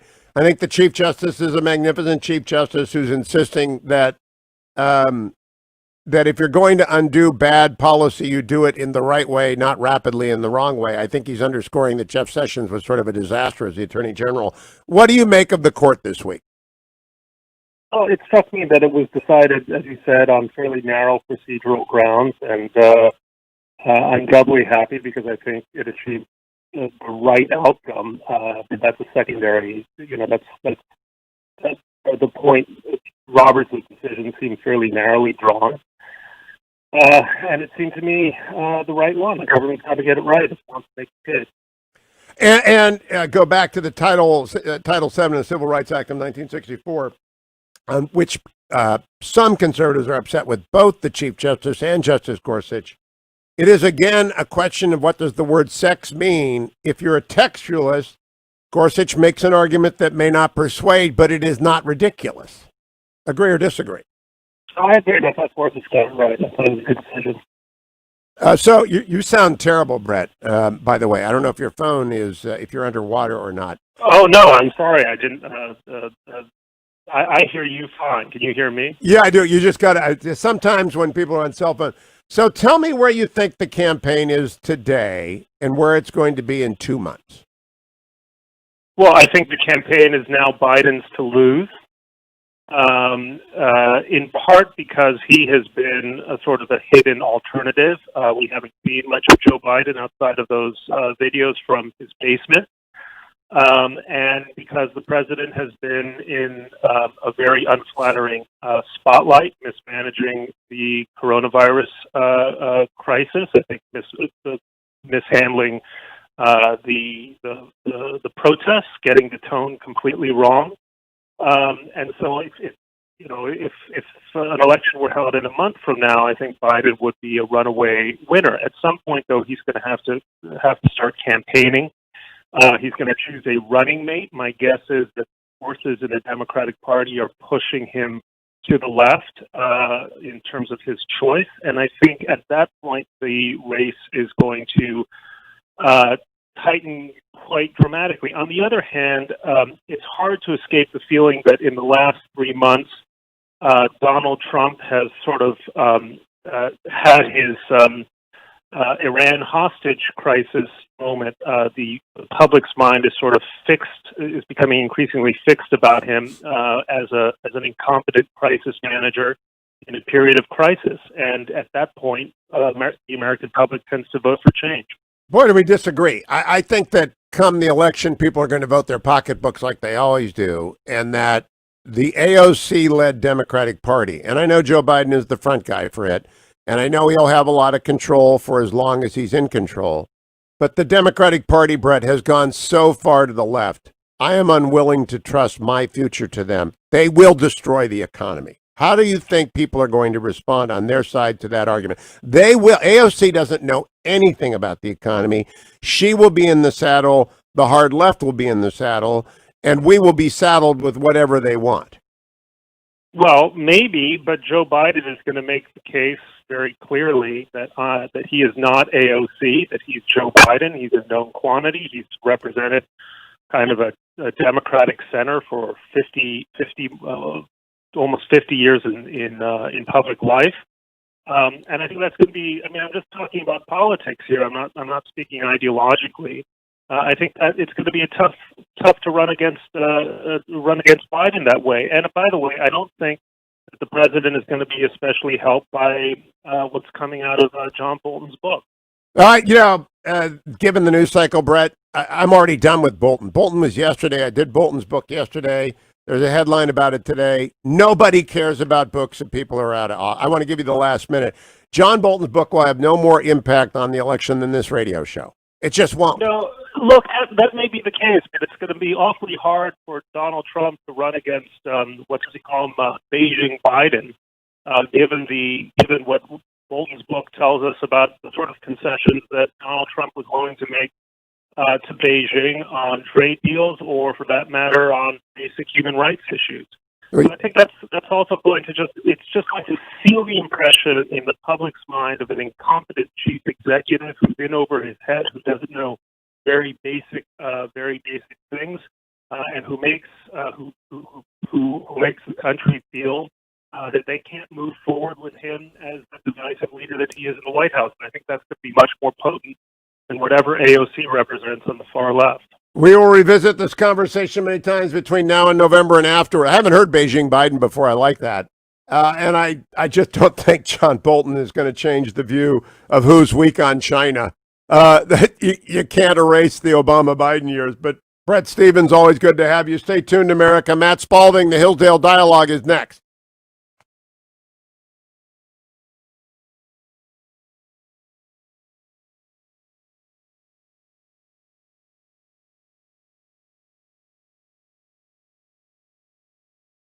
Attention business owners. As America gets back to work, will customers know you're there? With little warning, the coronavirus attacked our nation and our well-being in ways we never anticipated.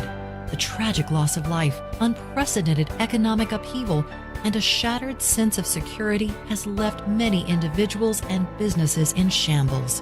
While the aftershocks could be felt for months to come, they may not have to. There is hope for an extraordinary turnaround of your bottom line. But will you be prepared for America's grand reopening? All signs point to the biggest business opportunity of our lifetime, coming as early as this summer. A recent survey of local advertisers shows a 10-point jump in the number of local advertisers who plan to maintain or increase their spending. 1 in 4 businesses expect to spend more in advertising by the end of June, and more than half expect to restart or surge their spending by this summer. As the numbers forecast increased spending from advertisers across the country, will your message be seen and heard? Will your business benefit from the pent-up consumer demand? Salem Surround is prepared to help you deliver the right advertising message to reach all potential customers wherever they are. Your business can be ready for a post-COVID-19 economy, but the time to act is now. Be at the front of the line as our economy begins to fire on all cylinders once again. For a free assessment of your marketing message and strategy, visit salemsurround.com or contact your local media strategist today.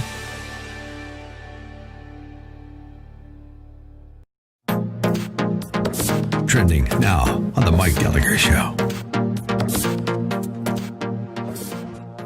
The president's efforts to reform police and begin that conversation seem to be met by support in a bipartisan way. Here's Van Jones from CNN. This is a guy who very, very critical of the Trump administration, but can often be fair when it comes to issues like the judicial reform, the efforts that this president has embarked upon. And it sounds like even CNN commentator Van Jones was pretty pleased with the president's announcement yesterday. Well, listen, I think there are two things here. One is the speech and one is the executive order. The executive order is a good thing, and mainly because you saw the support of law enforcement there. That gives you a sense of where the bottom is, where the floor is for reform. And that floor is higher than it has been. There is movement in the direction of a database for bad cops. We've never had a federal database for bad cops. That's why these cops go all over the place doing bad stuff. The idea that you're going to have de-escalators now alongside cops, so you can talk people down and not shoot people down. The chokehold, that's common ground now between Pelosi and Trump. So you see good stuff there. There's good stuff there. The Republicans are announcing a package that enacts police reform as well. We're having that important movement right now, and it's going to happen. The truth of the matter is you got two sides politically. You got the law and order side, and you've got the face of lawlessness and rioters and looters and violent people. Keep up with what's trending. Subscribe on YouTube today. Trending now on the Eric Metaxas Show. And this is really apt for the times that we're living in, okay? I think a lot of people are going to get a lot out of this letter. He says, my great-great-grandfather was the governor of New Hampshire. His youngest daughter was adopted by the family Key. Frances Scott Key helped her win her inheritance, and she moved from slave Kentucky to free Ohio. She built 4 houses and gave those houses and freedom to her slaves. Frances Scott Key, who wrote the national anthem, and you're telling me that this woman, who is Jacob's ancestor. So one of her grandsons died in the Battle of Shiloh. So this is what Jacob says. He says, no white guilt for me. Furthermore, people who say that the national anthem is racist are lying about my abolitionist adoptive families. Now, what's really interesting about this letter, it was accompanied with a photograph, an actual photograph of her grave, and this is what's carved in stone on his great-great-grandmother's grave. Or his Hang on, I'm sorry. This is the woman, this is Jacob's ancestor, who you said moved from a slave state to a free state. And what did this woman do again? She bought 4 houses and she freed her slaves and gave them her houses to live in so that they would not be living in slavery, but they would be free people. Okay? And he sent a photograph, and it's the tombstone of Nancy Ann Sullivan Key Trunnell. That's her name. This is her tombstone. This is literally carved on the tombstone. Okay, here's a picture of it here. What she said to her slaves, poor little creatures, you shall never be sold into slavery. I will take you to Ohio, get you houses, and set you free. Keep up with what's trending. Subscribe on YouTube today. Trending now on America First with Sebastian Gorka. Pay attention to Jake Tapper being an unbiased, objective journalist. Video cut 3. There is one group of generals, however, that the president is standing firm with. Dead, racist losers. More specifically, the Confederate commanders, after whom 10 Army bases are currently named. Days ago, the Pentagon said that they wanted to begin a bipartisan conversation about renaming these 10 bases, but the president shut that down. He wants to continue to honor them. The president is standing with dead racist losers? You mean Democrats, right? Because those statues are of Democrats. Those army bases are named after Southern military leaders. But here's the question, Jake. Did you say that about Obama? Did you say that about Clinton? Because guess what? Fort Bragg was Fort Bragg for a long time. Those statues to Southern generals, correct me if I'm wrong, but they weren't erected in the last 3.5 years, you hack. They've been there for decades. But now this president is standing with racist losers. Why wasn't Obama standing with racist losers? Why wasn't the former governor of Arkansas accused of standing with racist losers by you? Because you're not a journalist. You're a hack. You are the personification of fake news. Keep up with what's trending. Subscribe on YouTube today.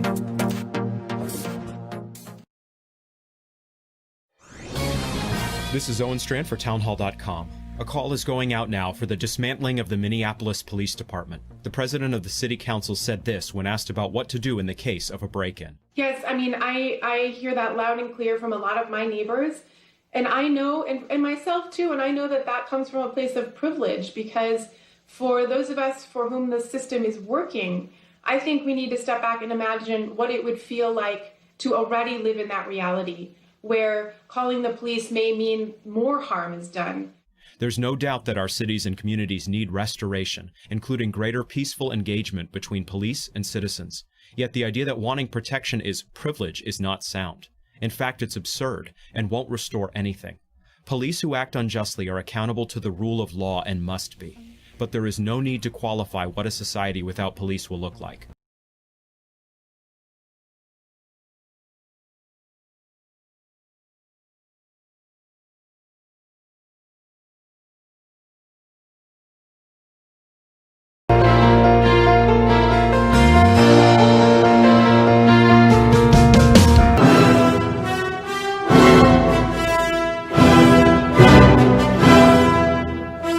Morning, glory, America. Bonjour, hi, California. It's Hugh Hewitt inside the Beltway.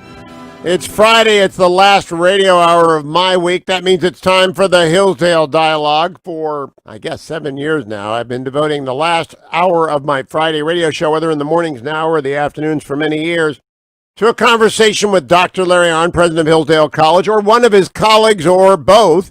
This week, Dr. Matthew Spalding, Dean of the Hillsdale Graduate School in Washington, D.C., joins me.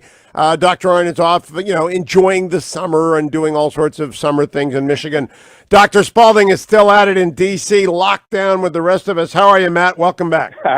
I'm fine. I'm fine. Good to be with you, Hugh. Dr. Arnn is actually out on his motorcycle somewhere in the Midwest.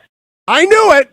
I knew whenever he says I got work to do, I know he's actually on a frolic and a detour somewhere. Matt Spalding, you and I are going to disagree this week. I am writing a piece for the Washington Post that begins, let me just read you the first graph. I haven't gone through editing, so I don't know if it'll come out. My conservative friends don't like to hear it. My liberal friends don't like to hear it. The extremes at both ends of the political spectrum don't read columns anyway, so they won't even read it. But my radio audience heard it Friday, and it's the simple truth. Chief Justice Roberts is a terrific Chief Justice of the United States Supreme Court, and history will record him as such. I give you the floor, Matt Spalding. Well, look, I think I think a couple of things. We can talk about particular cases. I think I have see some more problematic things in the Gorsuch decision. I think the DACA decision was less significant, but there are a few practical troubling things I see in it. But I think the broader question you raise, in the broader question, for instance, Senator Hawley raises about the conservative legal movement, those are things we should be thinking through, because it's very important that we stay on the same page with pushing for good justices and good appointments. Now, having said that, your point about the Chief Justice in particular, I'd have to say my jury is out on that one. I think he is, this case, the census case, the Obamacare case. Those are the three I have in my draft opinion. You just named the litany of three. I can see what he's trying to do. I can see what he wants to protect the court. He's very much a rule and procedures guy. But my concern, and this goes to, I think, the heart of the discussion about the conservative legal movement, is that sometimes we have these great justices, great judges, great legal thinkers, but they can miss the forest for the trees. And here's where I want to start. 80% of the time it works, but sometimes it doesn't. And in this day and age, when those kinds of questions are coming before us, these fundamental questions about rights and human nature and what it means to be human, that stuff really matters. And I think it's important for us to think through those things and deliberate about them and talk about them as we move forward, so we don't get caught in those extreme back and forth. Let's throw them all out. It's all lost. I think in that sense, I think we broadly agree. Yeah, well, I'm glad to hear that. I want to begin by reading headlines. Trump bid to end DACA blocked by Supreme Court, reads the Wall Street Journal. The Washington Post, recent Supreme Court decisions show it can be hard for presidents to dictate its direction. Michael Shear, setback on immigration policy goal leaves Trump fuming over makeup of courts. But then I note, Senate confirmed judge with ties to Mitch McConnell. That's Justin Walker, who's now on the D.C. Circuit.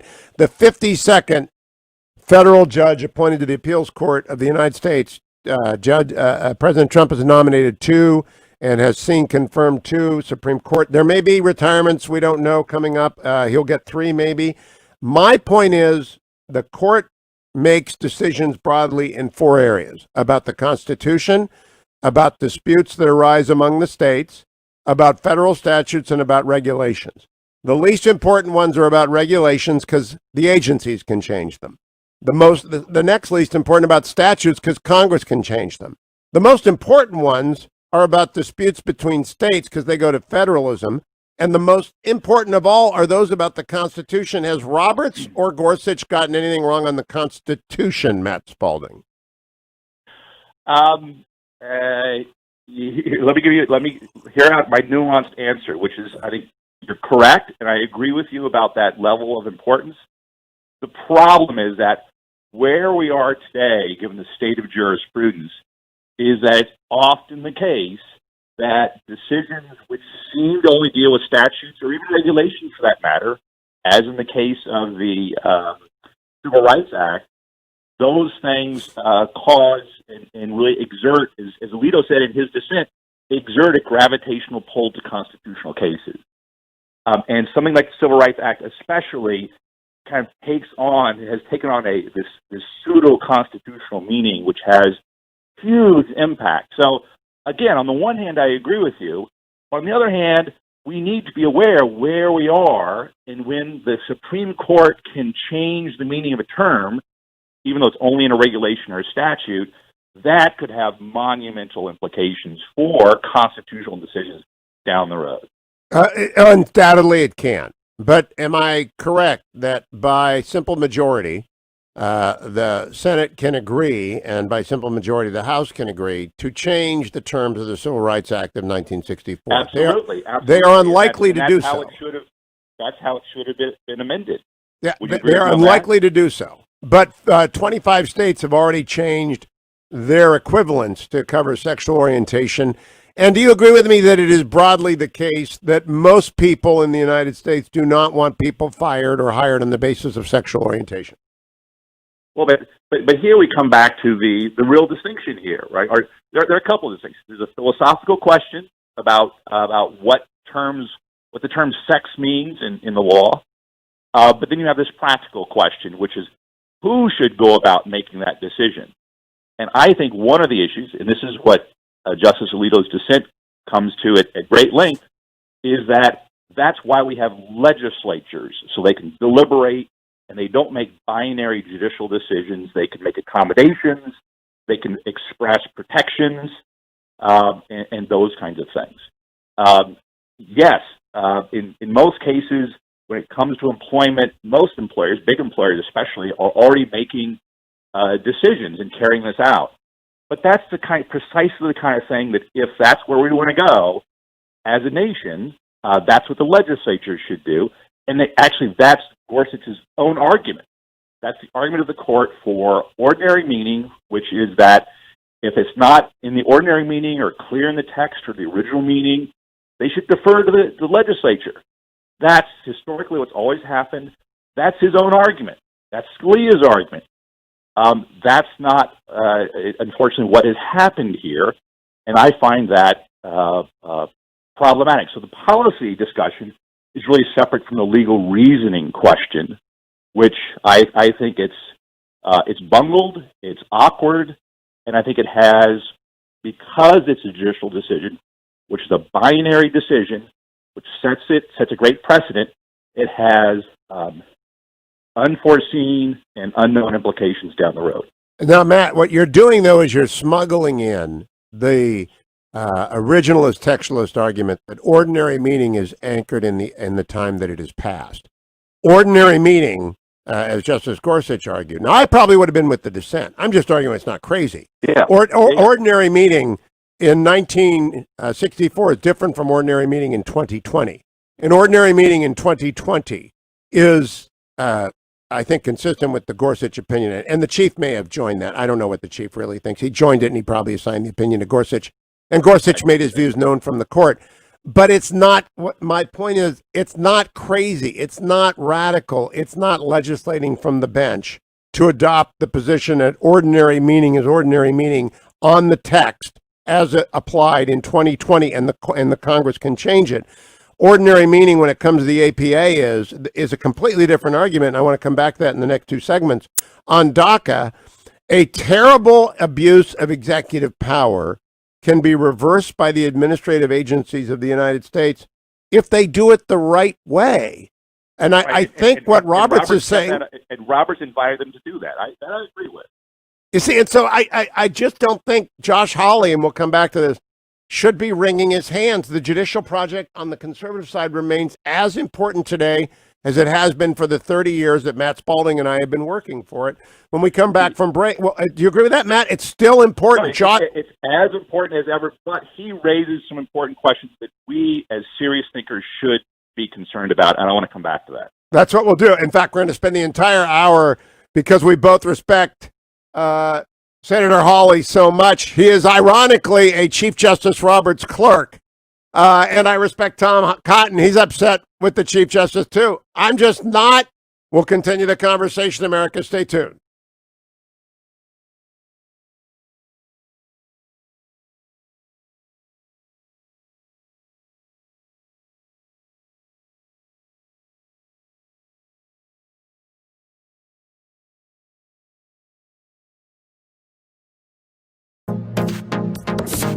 Trending now on the Eric Metaxas Show. And this is really apt for the times that we're living in, okay? I think a lot of people are going to get a lot out of this letter. He says, my great-great-grandfather was the governor of New Hampshire. His youngest daughter was adopted by the family Key. Frances Scott Key helped her win her inheritance, and she moved from slave Kentucky to free Ohio.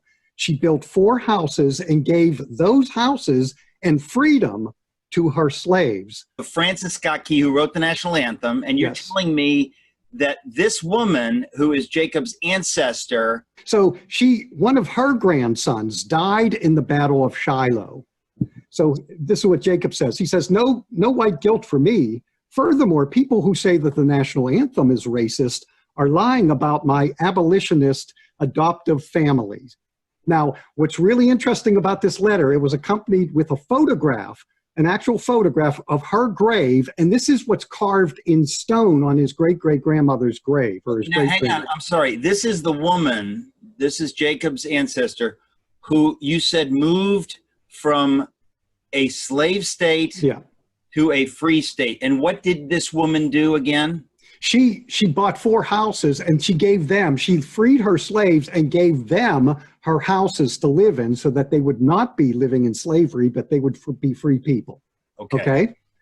And he sent a photograph, and it's the tombstone of Nancy Ann Sullivan Key Trunnell. That's her name. This is her tombstone. This is literally carved on the tombstone. Okay, here's a picture of it here. What she said to her slaves: poor little creatures, you shall never be sold into slavery. I will take you to Ohio, get you houses, and set you free. Keep up with what's trending. Subscribe on YouTube today.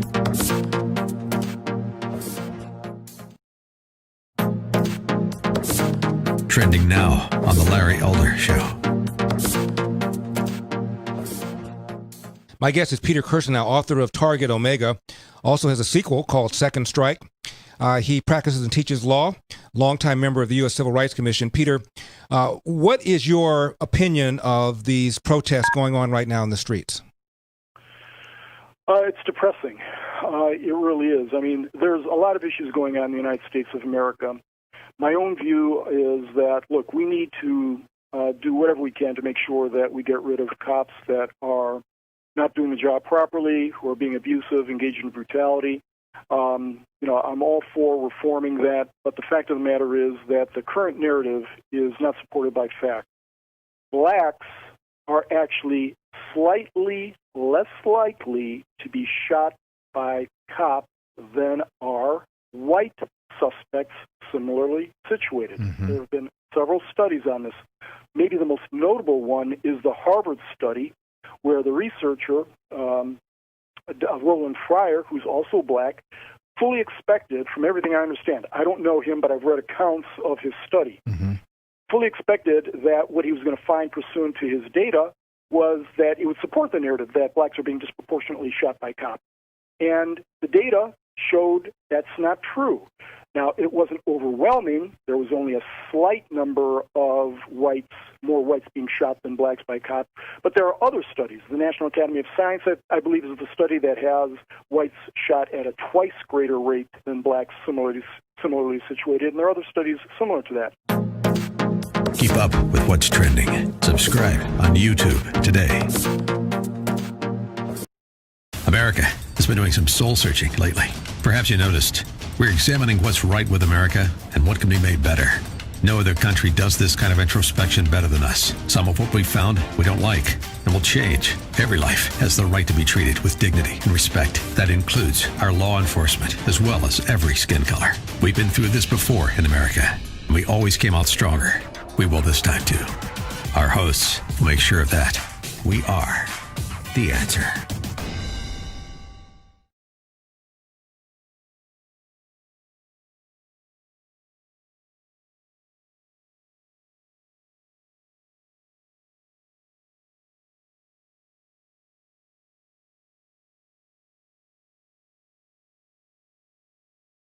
Welcome back, America. 22 minutes after the hour, I'm Hugh Hewitt inside the ReliefFactor.com studio, joined by Matt Spalding. He is Dean of the Claremont Institute. No, he's not. He's Dean of the Hillsdale Graduate School in Washington, D.C. It used to be easy when we just call it the Kirby Center. Now it's the Graduate School. By the way, Dean Spalding, how goes the Graduate School in this time of long-distance learning? It goes fine. It goes fine. We've just actually closed admissions for the fall, and we expect to have a full class, and so we're pressing ahead. We're doing our classes on Zoom and doing some social gathering, but education goes forth, and teaching is actually occurring. I have to warn you that. I'm glad to hear that, and I'm glad that it's a full class. How many people? It is such an elite program. If you have not investigated the graduate program in statesmanship run by the Hillsdale Graduate School in Washington, D.C., you ought to find it at hillsdale.edu. All things Hillsdale are collected at hillsdale.edu. Now, Matt Spalding, tell me your interpretation of Senator Hawley's address from the Senate floor on Tuesday following the decision interpreting the word sex in the 1964 Civil Rights Act. Well, good, because here I think we get to the heart of the matter that we should be thinking through, and I say that I concur in part and dissent in part. The concurrence I think we've already alluded to, but I would reiterate. I think he raises he kind of goes to the heart of the problem of that decision, which is it changes the term of the 1964 Civil Rights Act. Congress has chosen not to do so on many occasions. The EEOC over all those years didn't interpret that way, and yet the claim here is that this is a simple and straightforward way of reading it. It essentially is legislation and an amendment. I agree with that, his read on it. However, he says we should essentially throw out or reconsider the whole bargain, as he calls it, with the conservative legal movement. The bargain he's talking about is the bargain between religious conservatives and the establishment that religious conservatives would vote and the establishment would appoint on the guarantee, or the bargain would be they would protect religious liberty. They have not done so, he says, and so therefore we should throw that bargain out. I think he overshoots the mark. I think it's too much to say based on this particular case. I can see his concern, however. I think fiddling with the terms of meaning of words is problematic. All I have to recall penumbras and emanation. But having said that, I think he goes too far. But he points to, I think, some very serious questions that it's always good to rethink. The conservative legal movement, you know this well, I know this well, having been a long time working for Attorney General Ed Meese. Comes out of a debate with Justice Brennan in the 1980s that Ed Meese picked with him, having to do with kind of reaching outside the Constitution for other principles. As a result, the conservative legal movement regrounded itself, this new movement, in this idea of originalism, going back to the original meaning of the Constitution. That is all well and good, a great, probably one of the most important movements within conservatism to recenter on the Constitution. But there's a debate within that there always has been, and I think this Gorsuch decision draws it out, between a narrow textualism, which merely looks to the particulars of the Constitution, and a broader original meaning or broader philosophically informed textualism, originalism, that also takes into consideration the philosophical, moral groundings of the Constitution. So for instance, use a historical example to take it out of the immediate context. The Dred Scott decision. How do you interpret the word person? Well, if you look narrowly at the Constitution, you might exclude slaves, which is what Taney did. Broader speaking, person includes all human beings. That debate, I think, he's drawing that out and pointing us towards that, and that, I think, is a good thing for him to do to help us be better constitutionalists. And when we come back, we'll talk about the danger of what Senator Hawley did, which is to discourage people about the importance of and the continuing success in the judicial project to infuse originalism into the federal judiciary. Stay tuned. I'm Hugh Hewitt. I'll be back with Dean Spalding. Hillsdale.edu is where you find all these things. Stay with us.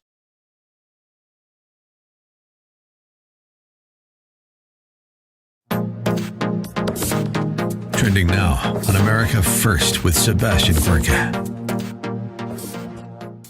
Pay attention to Jake Tapper being an unbiased, objective journalist. Video cut 3. There is one group of generals, however, that the president is standing firm with. Dead, racist losers. More specifically, the Confederate commanders, after whom 10 Army bases are currently named. Days ago, the Pentagon said that they wanted to begin a bipartisan conversation about renaming these 10 bases, but the president shut that down. He wants to continue to honor them. The president is standing with dead racist losers?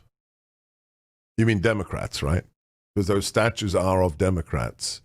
Those army bases are named after Southern military leaders. But here's the question, Jake. Did you say that about Obama? Did you say that about Clinton? Because guess what?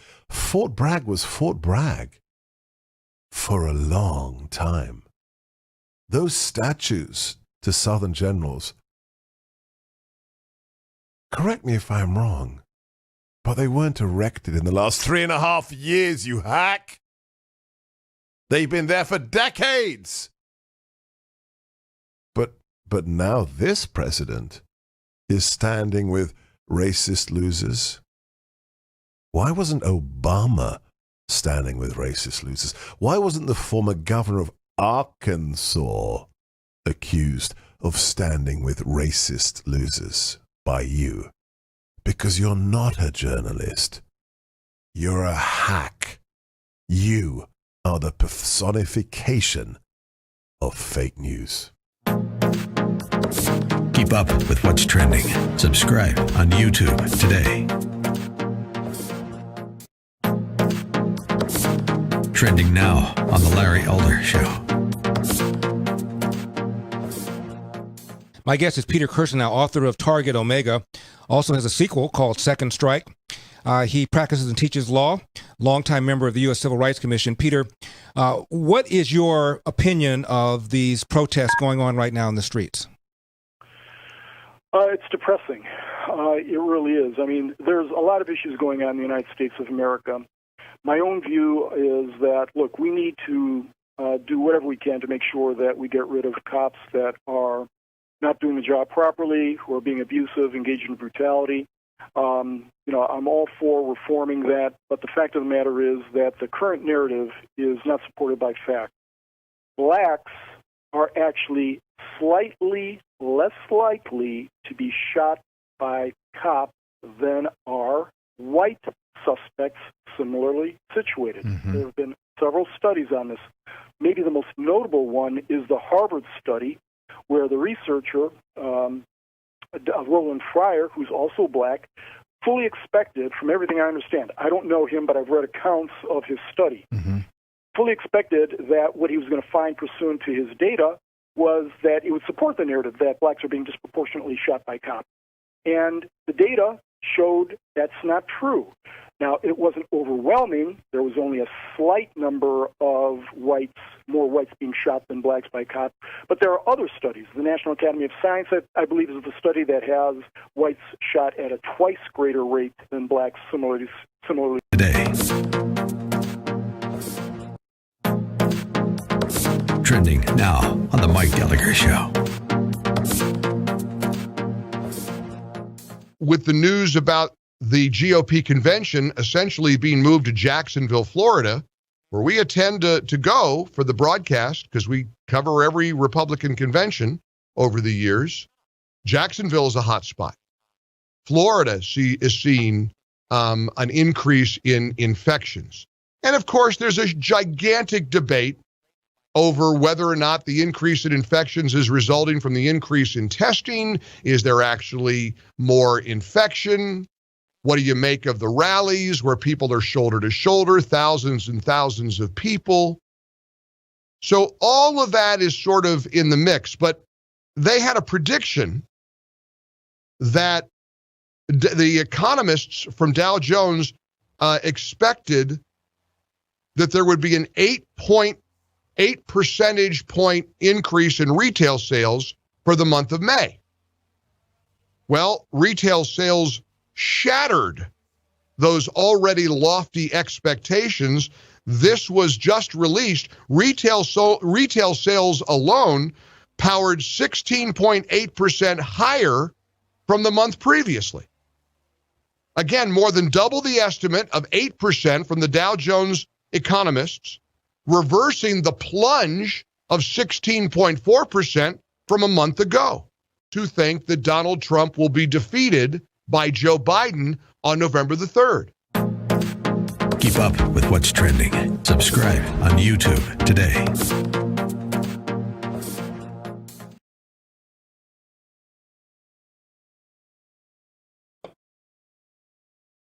Welcome back, America. It's Hugh Hewitt, joined by Matthew Spalding, Dean of the Graduate School of Hillsdale, in the heart of Washington, D.C. at the Kirby Center. All things Hillsdale are found at hillsdale.edu. All of my previous Hillsdale dialogues are collected at hughforhillsdale.com. Dean Spalding and I are talking about the Conservative Judicial Project. And I want to go back to this because Senator Hawley, whom we both know and admire and enjoy the company of, and Senator Cotton, whom we both know and admire and enjoy the company of, have both attacked the Supreme Court this week. Now, Matt Spalding, I don't think it is conservative, and neither of them, by the way, used personal terms. I don't think it is conservative to attack justices on the court in personal terms. Do we agree on that? No, we do, and you've noted here, but Senator Hawley really goes out of his way to say this is not personal. He actually takes it out of the context of the particular decision and literally talks about the conservative legal movement and this bargain, as I referred to it earlier. But yes, no personal attacks. And so I think jurisprudence. I think Twitter and social media generally, but Twitter specifically, tends to amplify extremes of argument about the justices to the injury of the institution and our conversation. So it's not about people, it's about approaches. And when we see 52 appeals court judges confirmed, if we reelect Donald Trump, that will be 100. What will the impact of that be on the federal judges below the Supreme Court, Matt Spalding? Absolutely monumental. I mean, if you when we look back, if we're able to turn the tide on the trajectory of the constitutional debates about the republic over some time now, that will be the most important thing we point to, which is why earlier I alluded to the fact that this legal movement, going back to Ed Meese, is one of the most significant movements in in this larger project to recover the principles of our country. Absolutely. But here's you. Let me make a distinction, and this is a distinction that holds true in numerous things, not just in this area, which is there is a distinction to be made between a political movement, which I think we are both rightly praising, and an intellectual movement. And this conservative legal movement, has an aspect of both. Yes. I'll be very clear here. In terms of the political movement, we are, I think, in complete agreement, which is to say that we need to appoint these justices.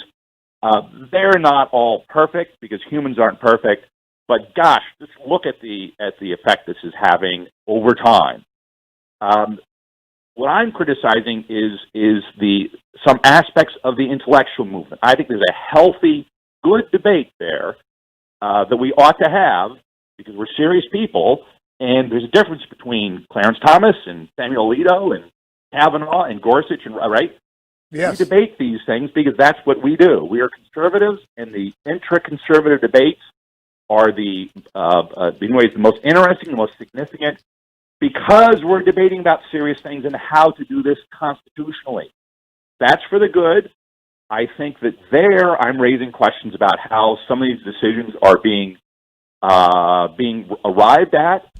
There's an important distinction between Clarence Thomas, who has what approaches really a natural law jurisprudence behind his constitutionalism, and a more narrowly textualist decision, especially if it gets towards kind of legal positivism. These are very significant questions that we ought to be thinking about as we contemplate this. But that's intellectual debate that has huge implications for large constitutional questions. But we ought to keep a very healthy distinction between that and this larger political movement, which is about appointing judges and about turning the corner and recovering constitutional order. And there, I think we're in complete agreement. And the American people and others who are listening ought to keep that distinction in mind as they are thinking through what to do in elections and other decisions and practical decisions going forward. Because the alternative is not a dispute about particular decisions. It's despair over being ruled by an unelected majority of 9. A majority of unelected 9 justices, which is Justice Scalia used to refer to some of their wilder decisions. I want to refer to Finley Peter Dunn, who created the character Mr. Dooley, who was a political savant. And Mr. Dooley said, asked about the court's ivory tower reputation that, quote, no matter what the Constitution no matter whether the Constitution follows the flag or not, the Supreme Court follows the election returns. Now, I've always believed that to be true. I've always believed that they do so by deferring in election years, especially difficult questions that may be impacted by the court. They did so in 2012 on Obamacare, and the conservative movement is better for it. They have done so this year on DACA, and the conservative movement is better for it. That's not a constitutional question. It's a question about the political consequences of what the court does. Agree or disagree, Dean Matt Spalding?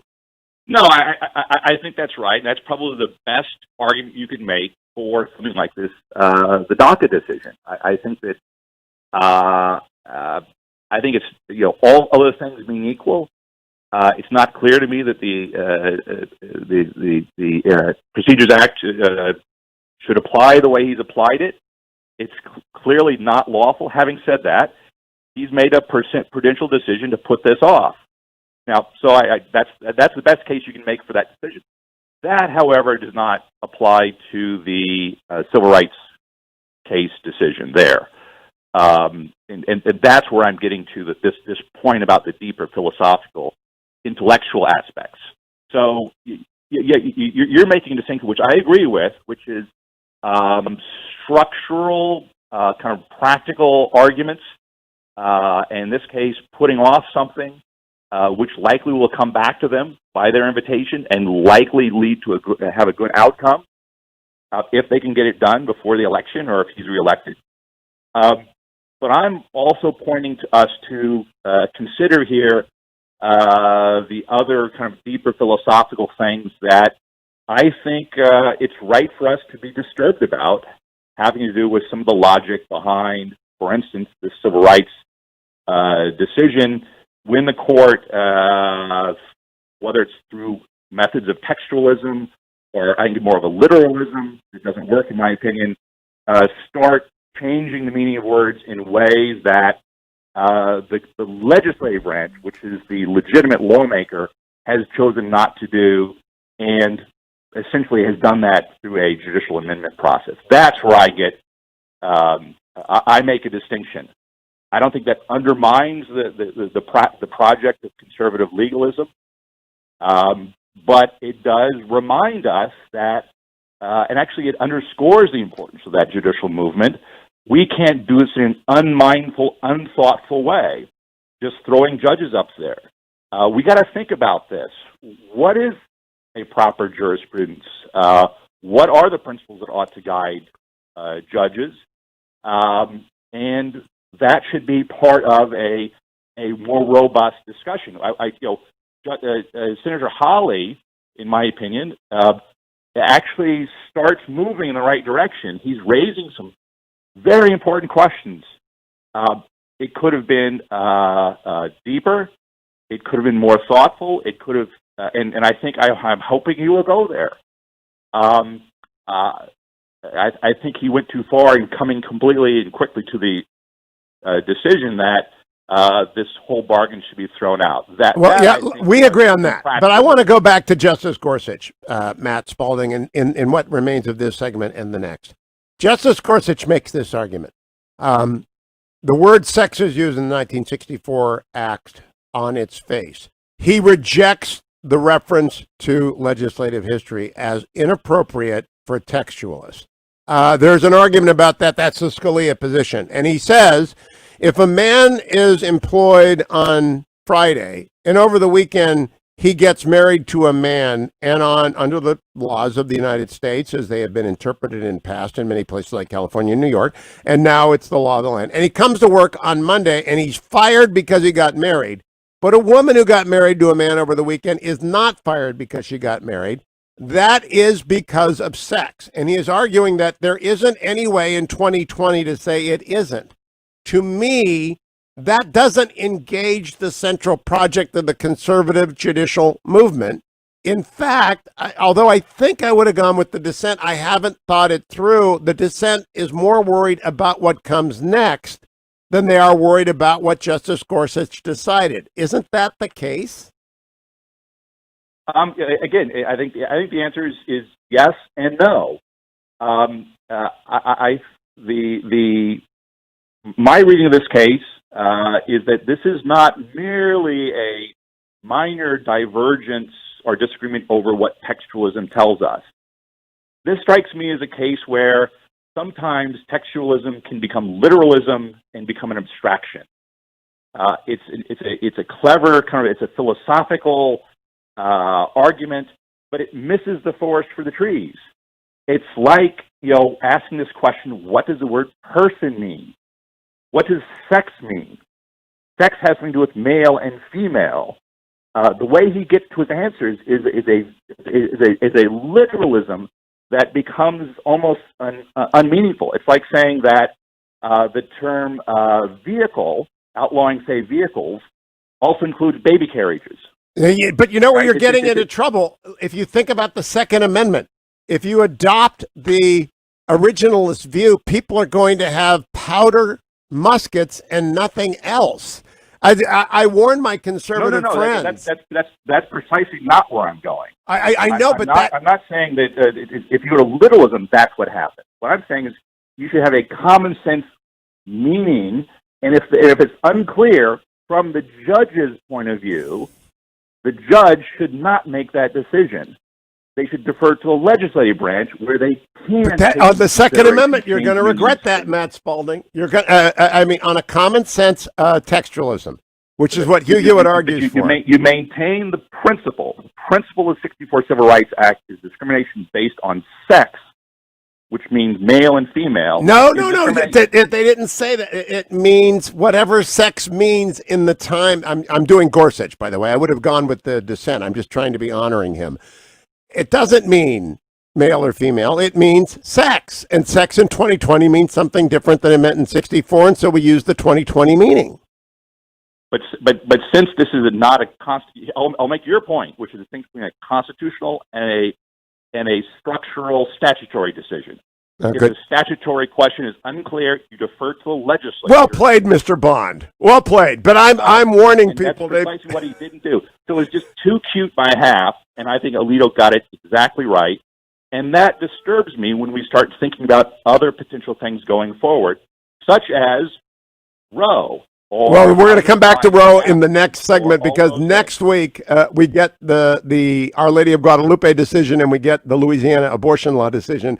And next week we'll tell. Matt Spalding is my guest. Don't go anywhere, America. We have one more segment in this week's Hillsdale Dialogue, except to hillsdale.edu. And, of course, to relieffactor.com. I've been telling you about Relief Factor all week. Let me also tell you about honorboundcoffee.com. This is the weekend, please, finally, to get your coffee sent to your door by honorboundcoffee.com. Great coffee, great price, 4 different brews, 4 different grinds. You got 16 different choices. It's wonderful coffee, and every dollar of profit from honorboundcoffee.com goes to support military families in America.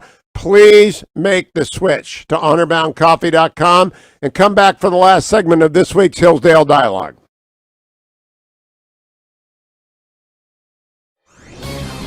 This is Owen Strand for townhall.com. A call is going out now for the dismantling of the Minneapolis Police Department. The president of the city council said this when asked about what to do in the case of a break-in. Yes, I mean, I hear that loud and clear from a lot of my neighbors.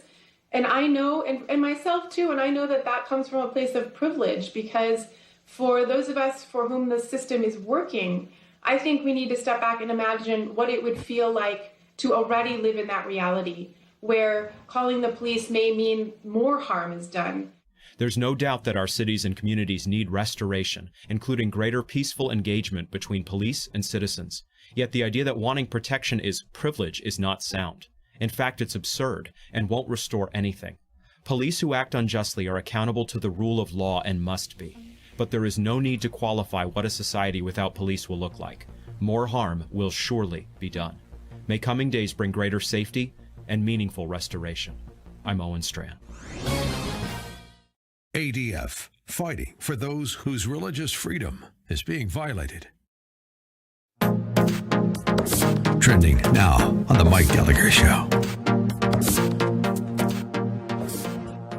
With the news about the GOP convention essentially being moved to Jacksonville, Florida, where we attend to go for the broadcast because we cover every Republican convention over the years, Jacksonville is a hot spot.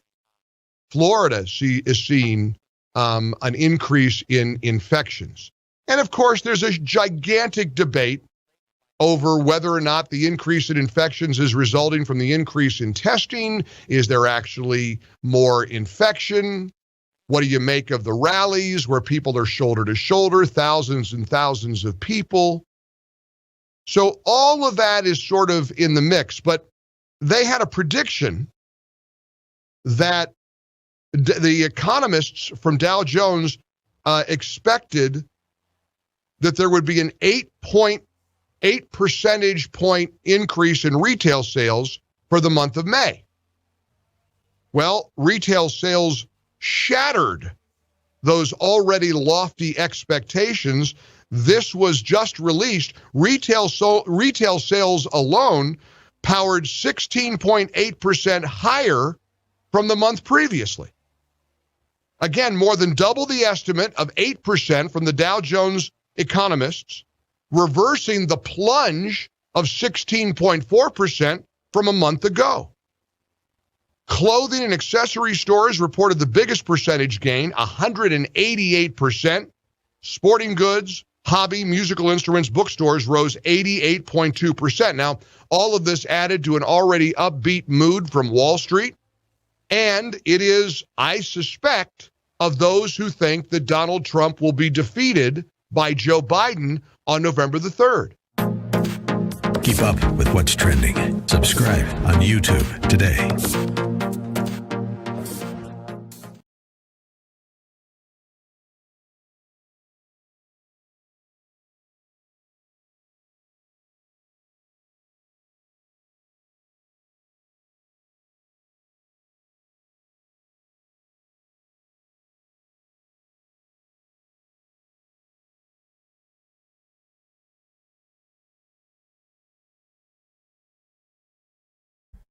Welcome back, America. It's Hugh Hewitt, joined by my friend Matt Spalding, Dean of the Claremont Graduate School, headquartered in Washington, D.C. All things Hillsdale are found at hillsdale.edu. And all of the Hugh for Hillsdale dialogues are contained at hughforhillsdale.com. Dean Matt Spalding, the Supreme Court next week, or maybe the week thereafter if it goes long, has to deal with questions of the executive's power vis-a-vis the legislature on subpoenas, has to deal with the ability of the president to govern vis-a-vis requests for his tax records, has to deal with the right of religious institutions to hire and fire according to its faith, and has to deal with federalism and abortion in Louisiana law. Now we're getting to the quick. So how do these decisions have to turn out for you to think the conservative project is moving down the right road? Well, I mean, look, so I think a lot of these decisions probably will go the right way, and I think it will probably broadly vindicate the conservative legal movement, although as we've talked about, the broad movement, I think, is not to be thrown out the window, but I've raised some serious questions, intellectual questions about it. In particular, relative to this case, I think the Our Lady of Guadalupe case is crucial to see how that plays out. I think the structural questions that you've mentioned are all important, but let's stay on this question, continue our conversation based on what Senator Hawley has raised here, having to do with the decisions and as that decision plays out. The Guadalupe case will deal with how employers religious employers can how it affects them or whether they're religious liberty protection. If that doesn't go the right way, I think we've got a real problem here. My guess is it probably will, but we'll see. Can we pause on that? If that goes the wrong way, we will have departed not only from the Religious Freedom Restoration Act, but from the free exercise case. And then I will join with Senator Hawley in wringing my hands. No, I think that's right. But here, let me add a caveat, which is that decision by itself there are a lot of things there that decision, even if it goes well, does not protect. So, the bathroom issues, free speech, and recall, as a general matter, the Supreme Court has said that it's compelling state interest to get rid of discrimination, and that oftentimes overrides other rights. So, that decision, even if it goes well, doesn't solve all the problems. So, all of these things, I think, again, and here I think we will agree, all of these things point to the importance of being vigilant and staying on top of this. These are not easy, I voted, the judge is appointed, problem solved. But and then to the Louisiana case. Louisiana has required of its doctors admitting privileges at a hospital near it if they're going to perform abortions at clinics.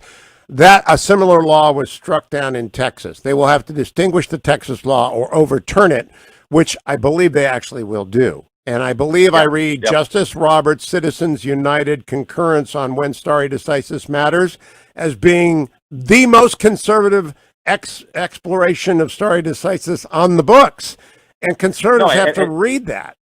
Right, and I think now this gets back to your earlier point, which is that on constitutional questions he's been quite good, and here will be an opportunity to see that again. So that'll be very important. And I think when it comes to just a lot of the structural questions they will get to. Recall that we have, I think we now have really 5 justices, all of whom are really good on questions of administrative law matters. So I think there's all sorts of hope to those kinds of decisions will all probably go well. So yes, this is not over by any means. It's not a lost cause. I think what Holly raises is good that he raised. That's the job of a U.S. senator, and he's right to raise it. But the notion that we should throw out the baby with the bathwater and call it a lost bargain, I think, is incorrect. Amen. And that is good for him to push. That is the key thing for us to leave our audience with this week. Is the judicial conservative project is never over. Matt Spalding. It can never be over for as long as there is Article 1, 2, and 3. It will, in the states, it will never be over. But also, just by definition, that's what it means to be self-governing. Self-governing plays out in the executive branch, it plays out in the legislative branch, in the judicial branch. Part of the push against the judicial branch is precisely the argument that we do not have a system of judicial supremacy. This is a balance of powers, checks and balances. That's why Senator Hawley is right to raise these questions. He's a U.S. senator. That's his job. But the court should always make decisions based on how they read the Constitution within the constitutional structure. And if they do so and continue to do so, and we are vigilant in electing congressmen and presidents, that's where we are only. All will be well. Get back to those founding principles of the Declaration and the Constitution. All will be well. Matt Spalding, always a pleasure. All things Hillsdale at hillsdale.edu. If you're watching at home, I put on my Navy hat. And the reason is the president spoke at West Point. The vice president went to the Air Force Academy. I'm just doing a shout out to all those United States Naval Academy graduates of 2020. God bless you too. And we'll have a great commencement for you next year. And next Monday, I'll be back, America, on the next Hugh Hewitt Show.